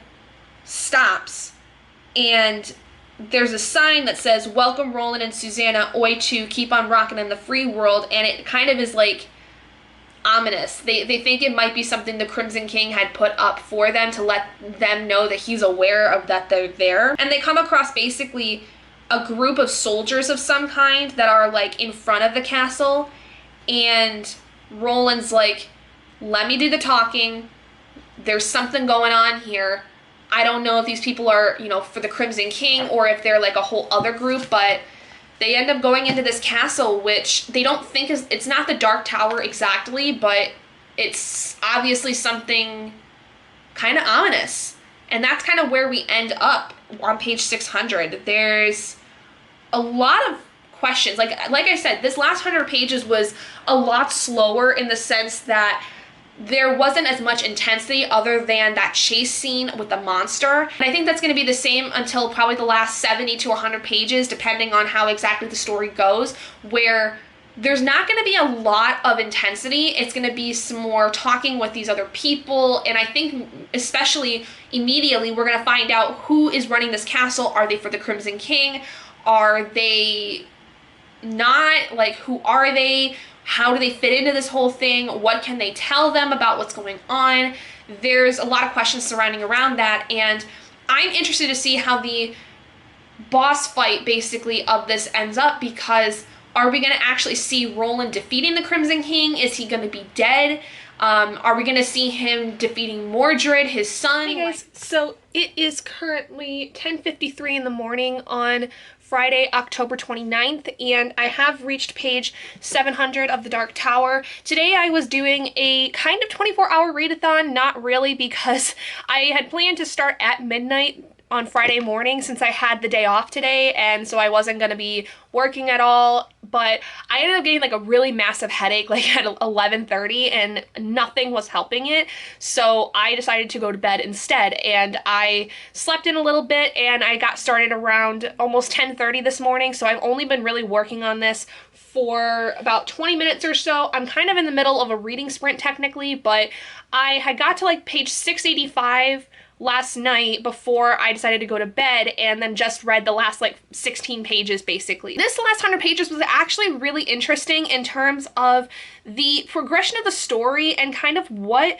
we see in terms of like the Badlands and the journey going to the Dark Tower. There's a lot of stuff that comes up that I thought was really interesting in terms of understanding exactly, for one, what happened to the Crimson King, and also what is kind of being expected at like when we see the Dark Tower, what we're gonna see likely. So starting off page 601, we end up in part 3 of this last chapter, which is chapter 3 of part 4. So essentially they come across this castle, which is called Castle Roy-Roos, and it's basically it's not like the Dark Tower by any means, but it's kind of like a midpoint of sorts, and we meet 3 people who look like Stephen King there, and they call themselves Femelo, Fumelo, and Fimelo, and essentially they claim to be like the id, the ego, and the superego, which are terms you would know if you studied anything about psychology. The id is kind of like the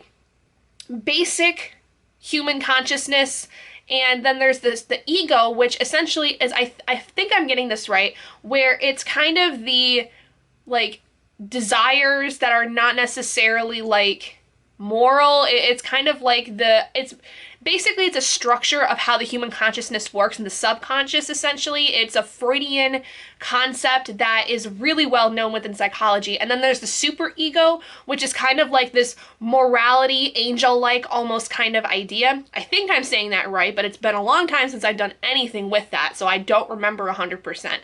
But these 3 people claim to basically be guardians of this path, and they warn Roland essentially to not continue because past this castle is past Cot. It is basically past what they know of like the world, and basically it would cause them to go into this uncharted territory that nobody knows exactly how it is going to be.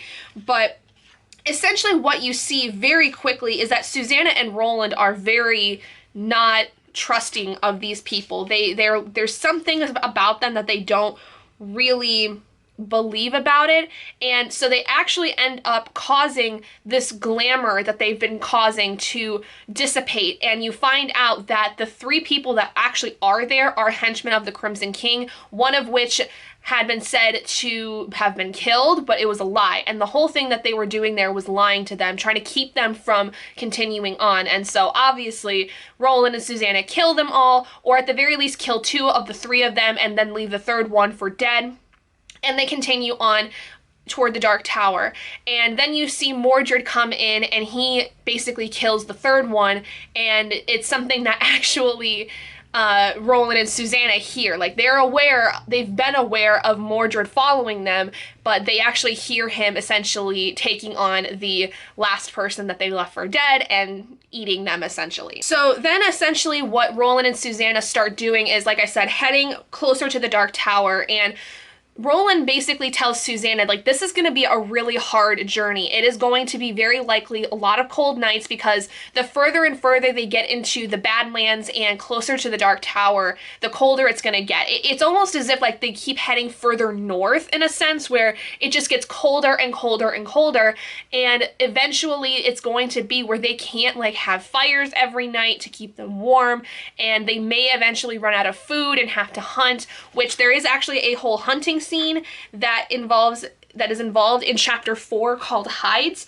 Basically, they end up having not a lot of fires, and you do see a scene where Mordred is actually also suffering from this lack of heat and lack of food. He's actually, like, not dying, but he's definitely not okay. And you have to think too, Mordred in this point of the story is kind of more of like a 9-year-old kid as opposed to a baby, which was like when we saw him the last time. So he's got this like all-knowing like idea and presence, but he still is in the body of like a 9-year-old, and so there's some things that kind of emulate that, like the personality of sorts, you know, stuff like that. Like he's still acting like a little kid in a sense. And so then we see a scene where Roland and Susanna essentially hunt. They kill off some deer and they strip them of their hides to make clothing and then use the meat to eat, and it kind of is just like a survival thing that you see for several parts of this 4th chapter. Then at one point we have Susanna who falls asleep and she starts having another one of her dreams where instead of this time it being Eddie and Jake where there's like a lot of colors that they show surrounding around red and green, instead she dreams that she is seeing them and she has this hat on that is a mix of red and green, and it basically is another warning of, because they're getting closer to apparently this thing that's called Dandelion. They don't know what it is, but then they talk about how at the very end of this dream, Eddie tells her that they have to be aware of Patrick Danville, who we learned about earlier from when Roland was seeing the quartet in New York. Then we get into chapter 5, which is called Joe Collins of Odds Lane, and this chapter is actually really kind of cool. I like this a lot because it brings in this character that I was really thinking was going to be a good character, and very quickly you see that is not the case.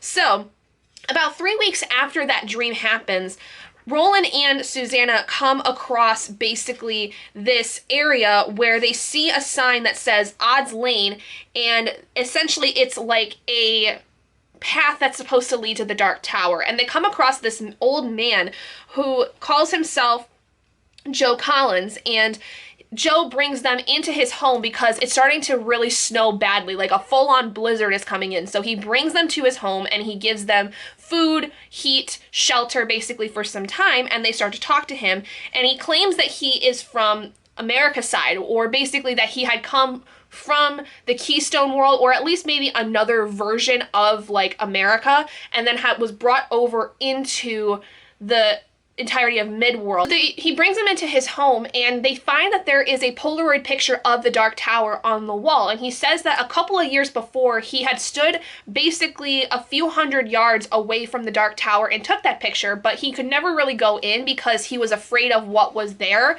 but he took the picture because he wanted to. Now, there's not really any significant aspect to that yet in this story, but then we learn that, you know, he came about 17 years prior. He claims that he basically was at a nightclub and then essentially had got knocked out and basically died when there was this full-on like fight, Molotov cocktails flowing everywhere, stuff like that, and he woke up in Midworld, and that is how he claims he got there and has been there for the last 17 years. The reason he was at this club was he used to be a comedian. He was a stand-up comedian, did really well for himself, but he kind of was in the wrong place at the wrong time.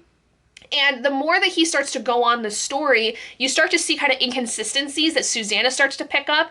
And then Joe goes into a full reenactment of one of his stand-ups, and it causes Susanna and Roland to laugh uncontrollably. Like, he's not even like really that funny when you listen to what he says or read what he says in the book, but Susanna and Roland are like literally dying from this. Like, and I'm not even just saying like they're dying from laughter, like they're just laughing super hard. They're actually likely to die. And Susanna picks up on that very easily, because what happens is she accidentally hits herself in the face, and it causes this pimple she's been having on like her lower lip that's been kind of aggravated for the last several months to burst open. And so she goes into the bathroom to clean it up, and she finds this note in the bathroom where it basically is a note from somebody saying, hey, this is Dandolo. You guys were brought into his domain. This is not good. And she doesn't know who this note exactly came from.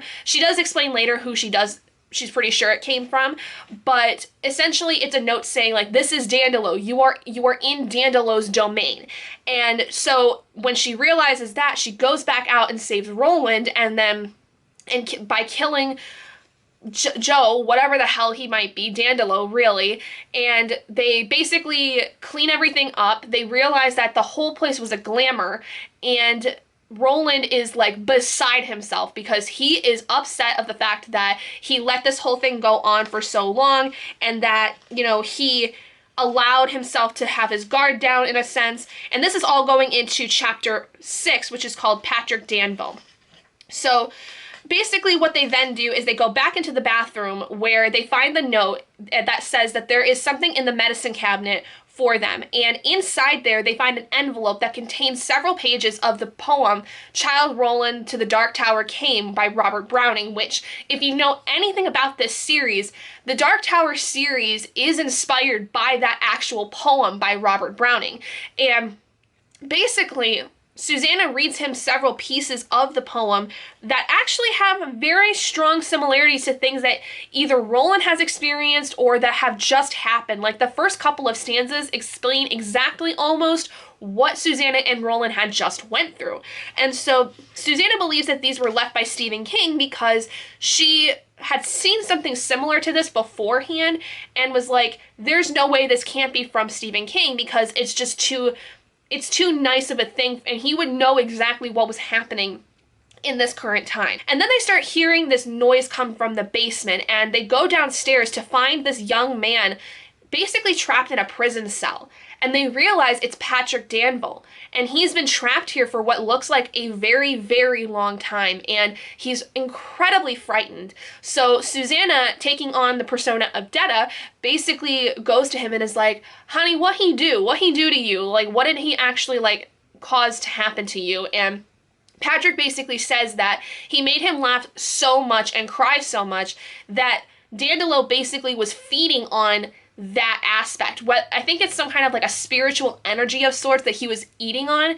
And Patrick is not really able to speak or communicate well. He kind of has to do a charades aspect of communication because he's unable to actually speak to them. Susanna looks in his mouth because she thinks that there's something in there that would be interesting to know, and finds out the reason he can't talk is because Dandolo had actually ripped his tongue out at one point. I just really liked how it was this whole journey of going to the Dark Tower, and there's all these aspects that you have to think about. Like, the survival aspect of this whole thing is not something we've really seen before, because Susanna and Roland specifically have had several times where they've walked on their bare feet through things like jungles, down the Western Sea, all these things, but there was never a need to survive, whereas in this place it's incredibly cold. It's getting colder every single second that you go through it, and so things are much more dire, and I really like that aspect. And then this whole thing with Dandolo was also really cool. I really liked the idea of a character that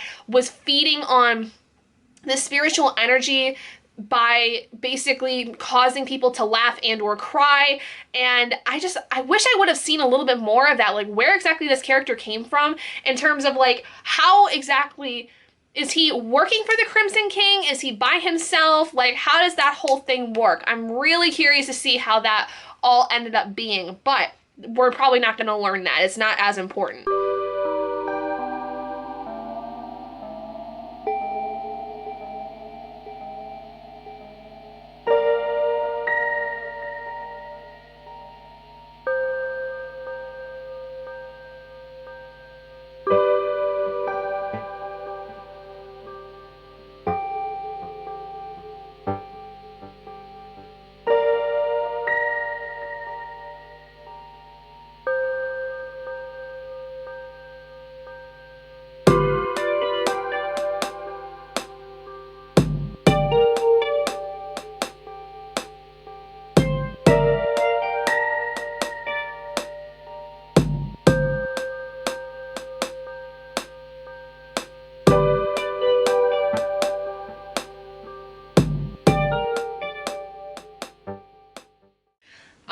so it is now going on 4 o'clock and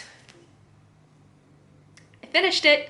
So I did end up reading more than I was going to because I was in the middle of a reading sprint and I didn't really feel like I wanted to stop, because basically when I had stopped to take a break from reading sprints, I was like 4 pages from 800, and I just decided I was going to power through the rest of this because it was only like almost another 50 pages worth of content. So holy crap. Okay, so I'm gonna say this right now, but this is a 4-star for me. This was a really interesting ending story because the synopsis that it gives on the back of the book is only like maybe a quarter of what this entire book is. And I'm genuinely shocked of how the ending overall went, because we got the end of the story and then we got an epilogue and then we got a second part of an epilogue basically.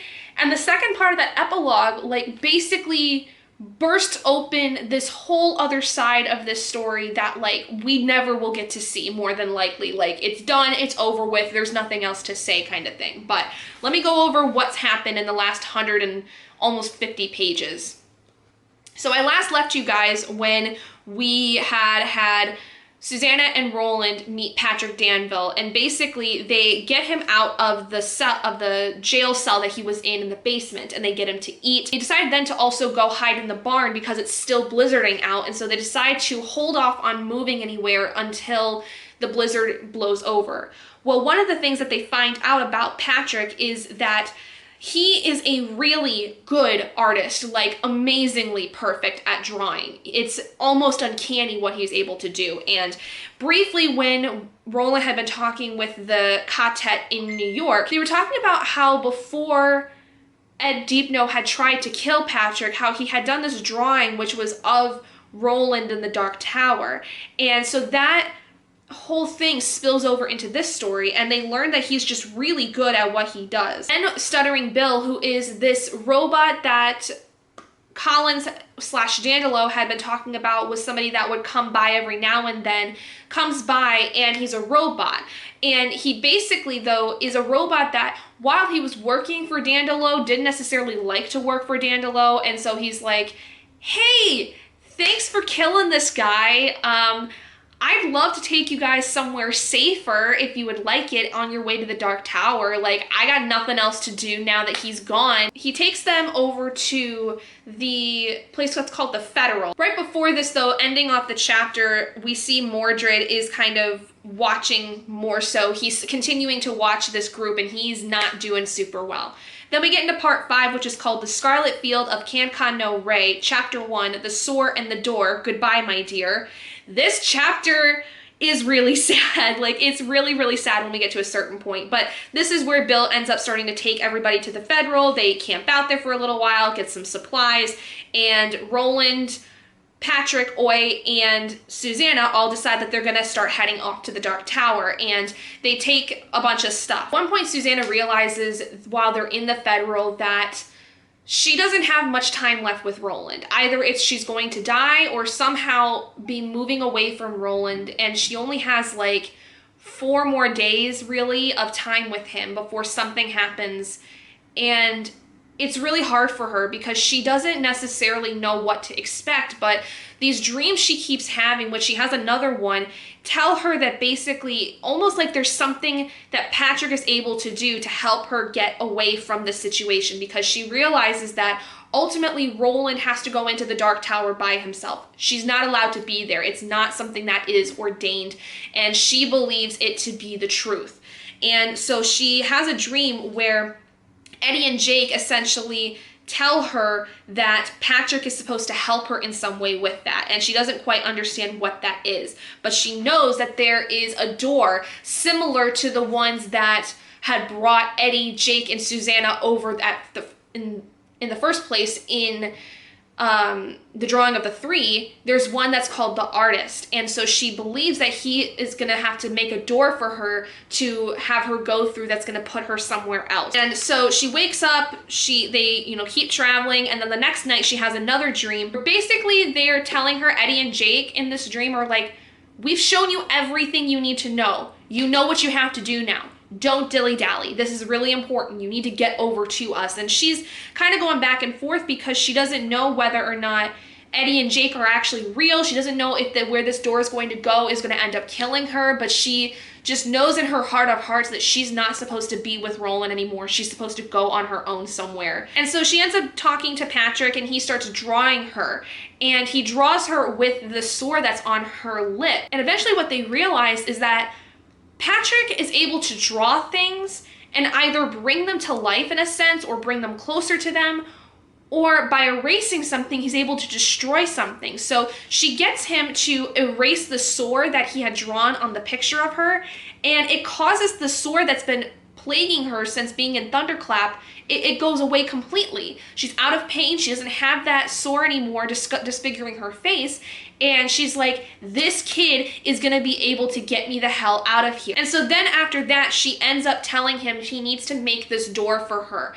And Roland is like, wait, what's going on? What are you doing? And Susanna basically explains to him that she has to go through this door. This door is where she needs to go. She can't stay with them. And she tries to convince Patrick to go with her, and he refuses. She tries to get Oy to come with her, and he actually refuses as well, even though he knows that he will likely see Jake when he goes through the door.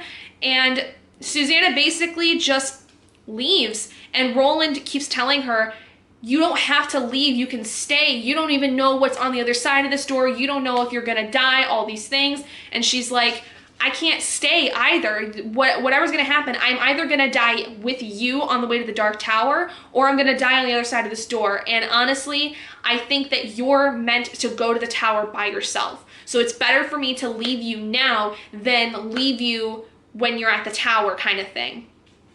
So she ends up leaving completely, and then Roland is beside himself, and he's actually getting to a point where he's starting to get really frustrated, like taking out some of his anger on Oy.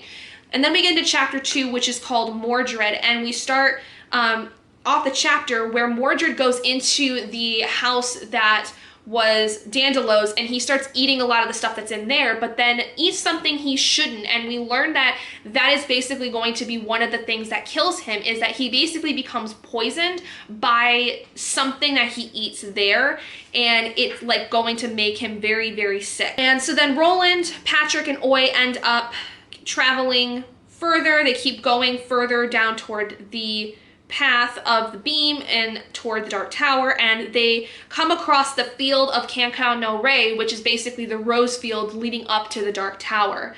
And he's starting to hear the sounds of the Dark Tower lure him closer and closer and closer. And eventually they do stop to eat for a little bit, and Roland tries to get Patrick to watch for him, because Roland at this point has been awake for about 4 days. He hasn't really slept much because Patrick is not trustworthy enough to him to stand watch by any means, because Patrick is very much somebody who is like going to constantly fall asleep. He's not going to be able to effectively stand watch, neither is Oy. So Roland's been the one doing the watches, and so he's exhausted.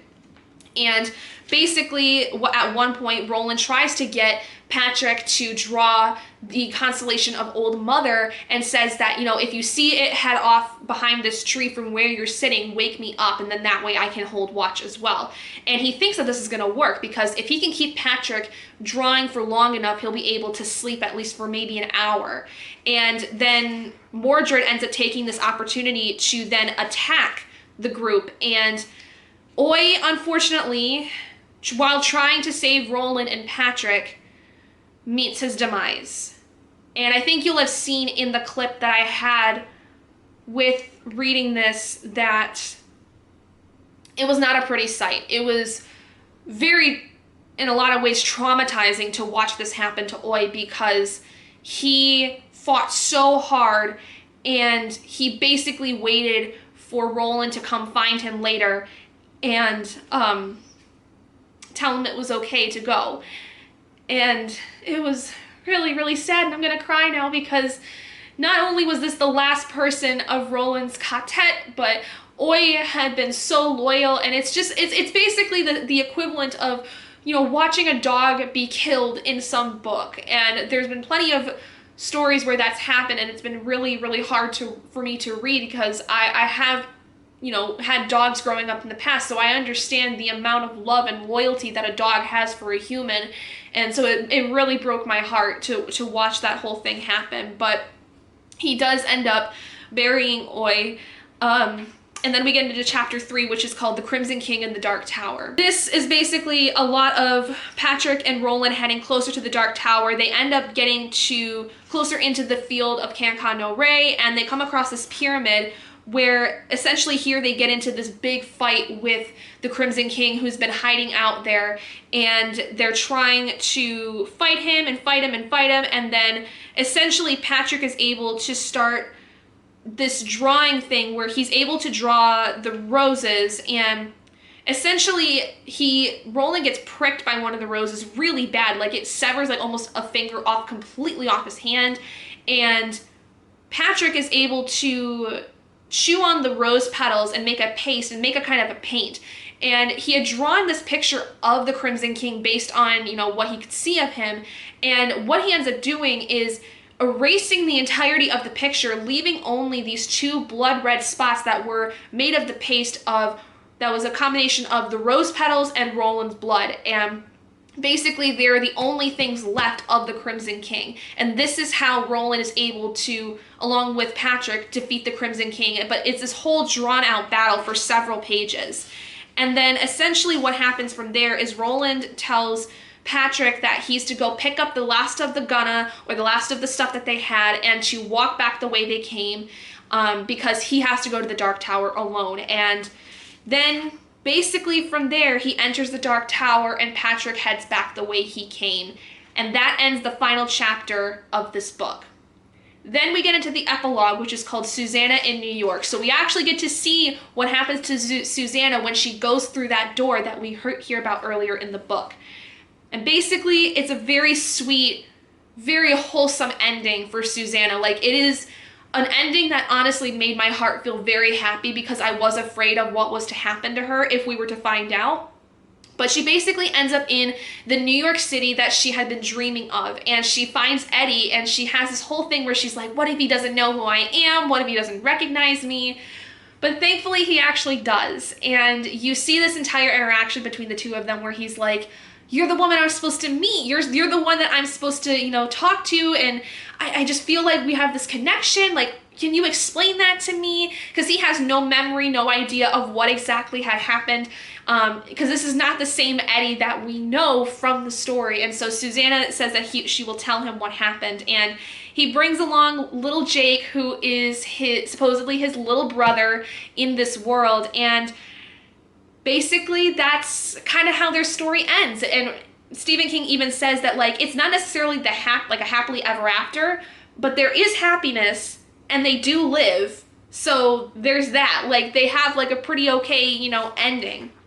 Finally, we get to the coda, which is called Found. And this goes back to Roland, because we end the story originally where we see Roland go into the Dark Tower and don't know what happens. Well, this coda is basically talking about what happens when he's in the Dark Tower.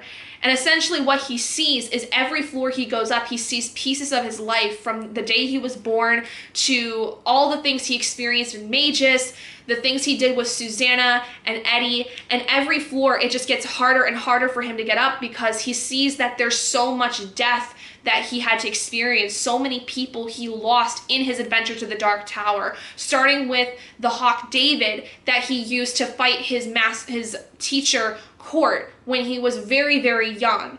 And he basically gets to the very top of the tower, and this is the part of the story that I was a little hesitant to, you know, think about, but I started to kind of piece things together a little bit more. But when he reaches the top of the Dark Tower, basically he opens this door and he's transported back to the desert that we find him at the very, very beginning of this entire series. The biggest difference, though, is that instead of not having much on him, he has what's called the Horn of Eld, which was a thing that one of his friends had when they were going in this fight that basically led to his friend's death. and the horn was lost. They didn't know where it was. They knew it was on the battlefield somewhere, but it was completely gone. And so the idea, I think, with this is that now that he has the horn, he believes that it is going to help him in his journey, but he has to basically start back from square one. Because basically the last line of this story is the very first line we see in the Dark Tower. The man in black fled across the desert and the gunslinger followed. This, like I said, being the difference, though, of him having the Horn of Eld, which I don't know if essentially this is saying that now that he has the horn, there's a lot less death he's going to have to deal with, or what exactly. But what it seems to me is that he's now in another timeline of sorts, or he's in another world, because he's gone through this whole journey and he has attained the Dark Tower and he's gone up through the Dark Tower. It's kind of like a reward for him to get the horn. And so now he's sent back to the very beginning with the horn, and it's almost like maybe he could find his way out finally and kind of break this cycle he's been in. Because what it seems to me, at first, what it seemed to me like was that when he realized he was back, or that he was being sent back to the beginning, was that it was kind of a purgatory thing where he's been stuck in purgatory for years because of all the people before he met Eddie, Susanna, and Jake that had died. And my thought now is that understanding that it's likely this horn has a big part in it, it's maybe not so much the idea of purgatory, but now he's broken the cycle and he's able to go back and fix things and make it a better way for him to end his story, in a sense. I don't know if that was the intent, but that was the way I had read this story. And at the very end of this, we also get the entire poem from Robert Browning that inspired this series, called Childe Roland to the Dark Tower Came, the full 34 stanzas of it. And then in the author's note, we do see Stephen basically say that he is, it took a lot of work for him to put this thing together. And he even says here, in a sense, there's nothing left to say now that Roland has reached his goal, and I hope the reader will see that by discovering the Horn of Eld, the gunslinger may finally be on the way to his own resolution, possibly even to redemption. Which that makes me think that instead of it being a purgatory state, he's broken some kind of a cycle and now can go through the whole journey again and actually prosper and redeem himself for the people that he lost. Because before, people just kept dying and he just kept carrying this guilt the entire time, because ultimately the people that died around him were because of him, because he brought them on this journey, because he involved them in this whole thing. So my thought is that the way that this ends is it's that he's going through the cycle again, but this time, now that he has the horn, things are going to turn out better, and he may actually end up finally achieving what he set out to do by going to the Dark Tower. And so that is why I think that this ending was a little perplexing at first, because you think at first that there might be some kind of weird purgatory, we're all going all the way back to the beginning, and it's frustrating. But I think now, reading that author's note, it ended up bringing up a really interesting point that I think makes the ending a lot better, which is that it's not that he is going to have to repeat the same thing and just be stuck there. It's he has to repeat it all now with this element that was not there before, that could likely change the course of how everything goes from the very beginning. So very fascinating stuff. I am so shocked of how that whole thing ended. I think I was honestly also shocked to see that we got Susanna's ending. We got to see like what exactly happened, and that she and Eddie and Jake are in a sense reunited, even though Eddie and Jake are not exactly the same, but they're aware of the fact that they know who Susanna is, and that there were things that, while they personally were not involved in, that they had other versions of them involved with, and so they're going to learn the stories if Susanna's able to remember some of it.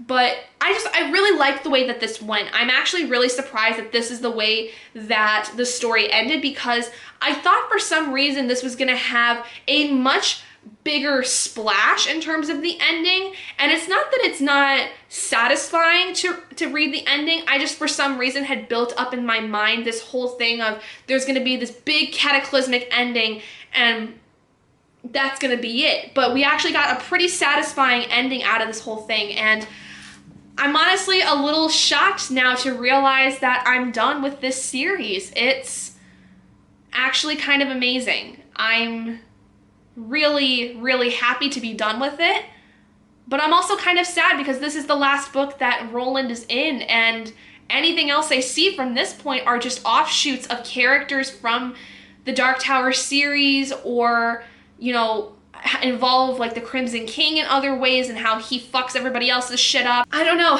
It's very bittersweet for me to finally end this series, but I can finally say I've finished the entirety of the Dark Tower, and I can't believe I've done it. It took me so long, I feel like, to get through this one in particular, but I'm so proud of myself for finally getting it done, and now I can just focus on the rest of the books that this man has. This is, I think, the longest series he's ever put out, and the fact that I was able to get it done in the year of 2021 is ridiculous to me. So yeah, thank you all so much for joining me in this reading series of The Dark Tower. I really hope you guys have enjoyed it. If you read The Dark Tower, the final book, yourself, and have some thoughts on the ending that you would like to share with me, please feel free to in the comments below. I would love to have a discussion on this ending and what it made people think about. Thank you all so much for joining me. If you guys did enjoy this video, please do give it a big thumbs up. And if you haven't already and you'd like to be and would like to see more content like this, go ahead and hit that button down below and subscribe to become an owlet in our flock.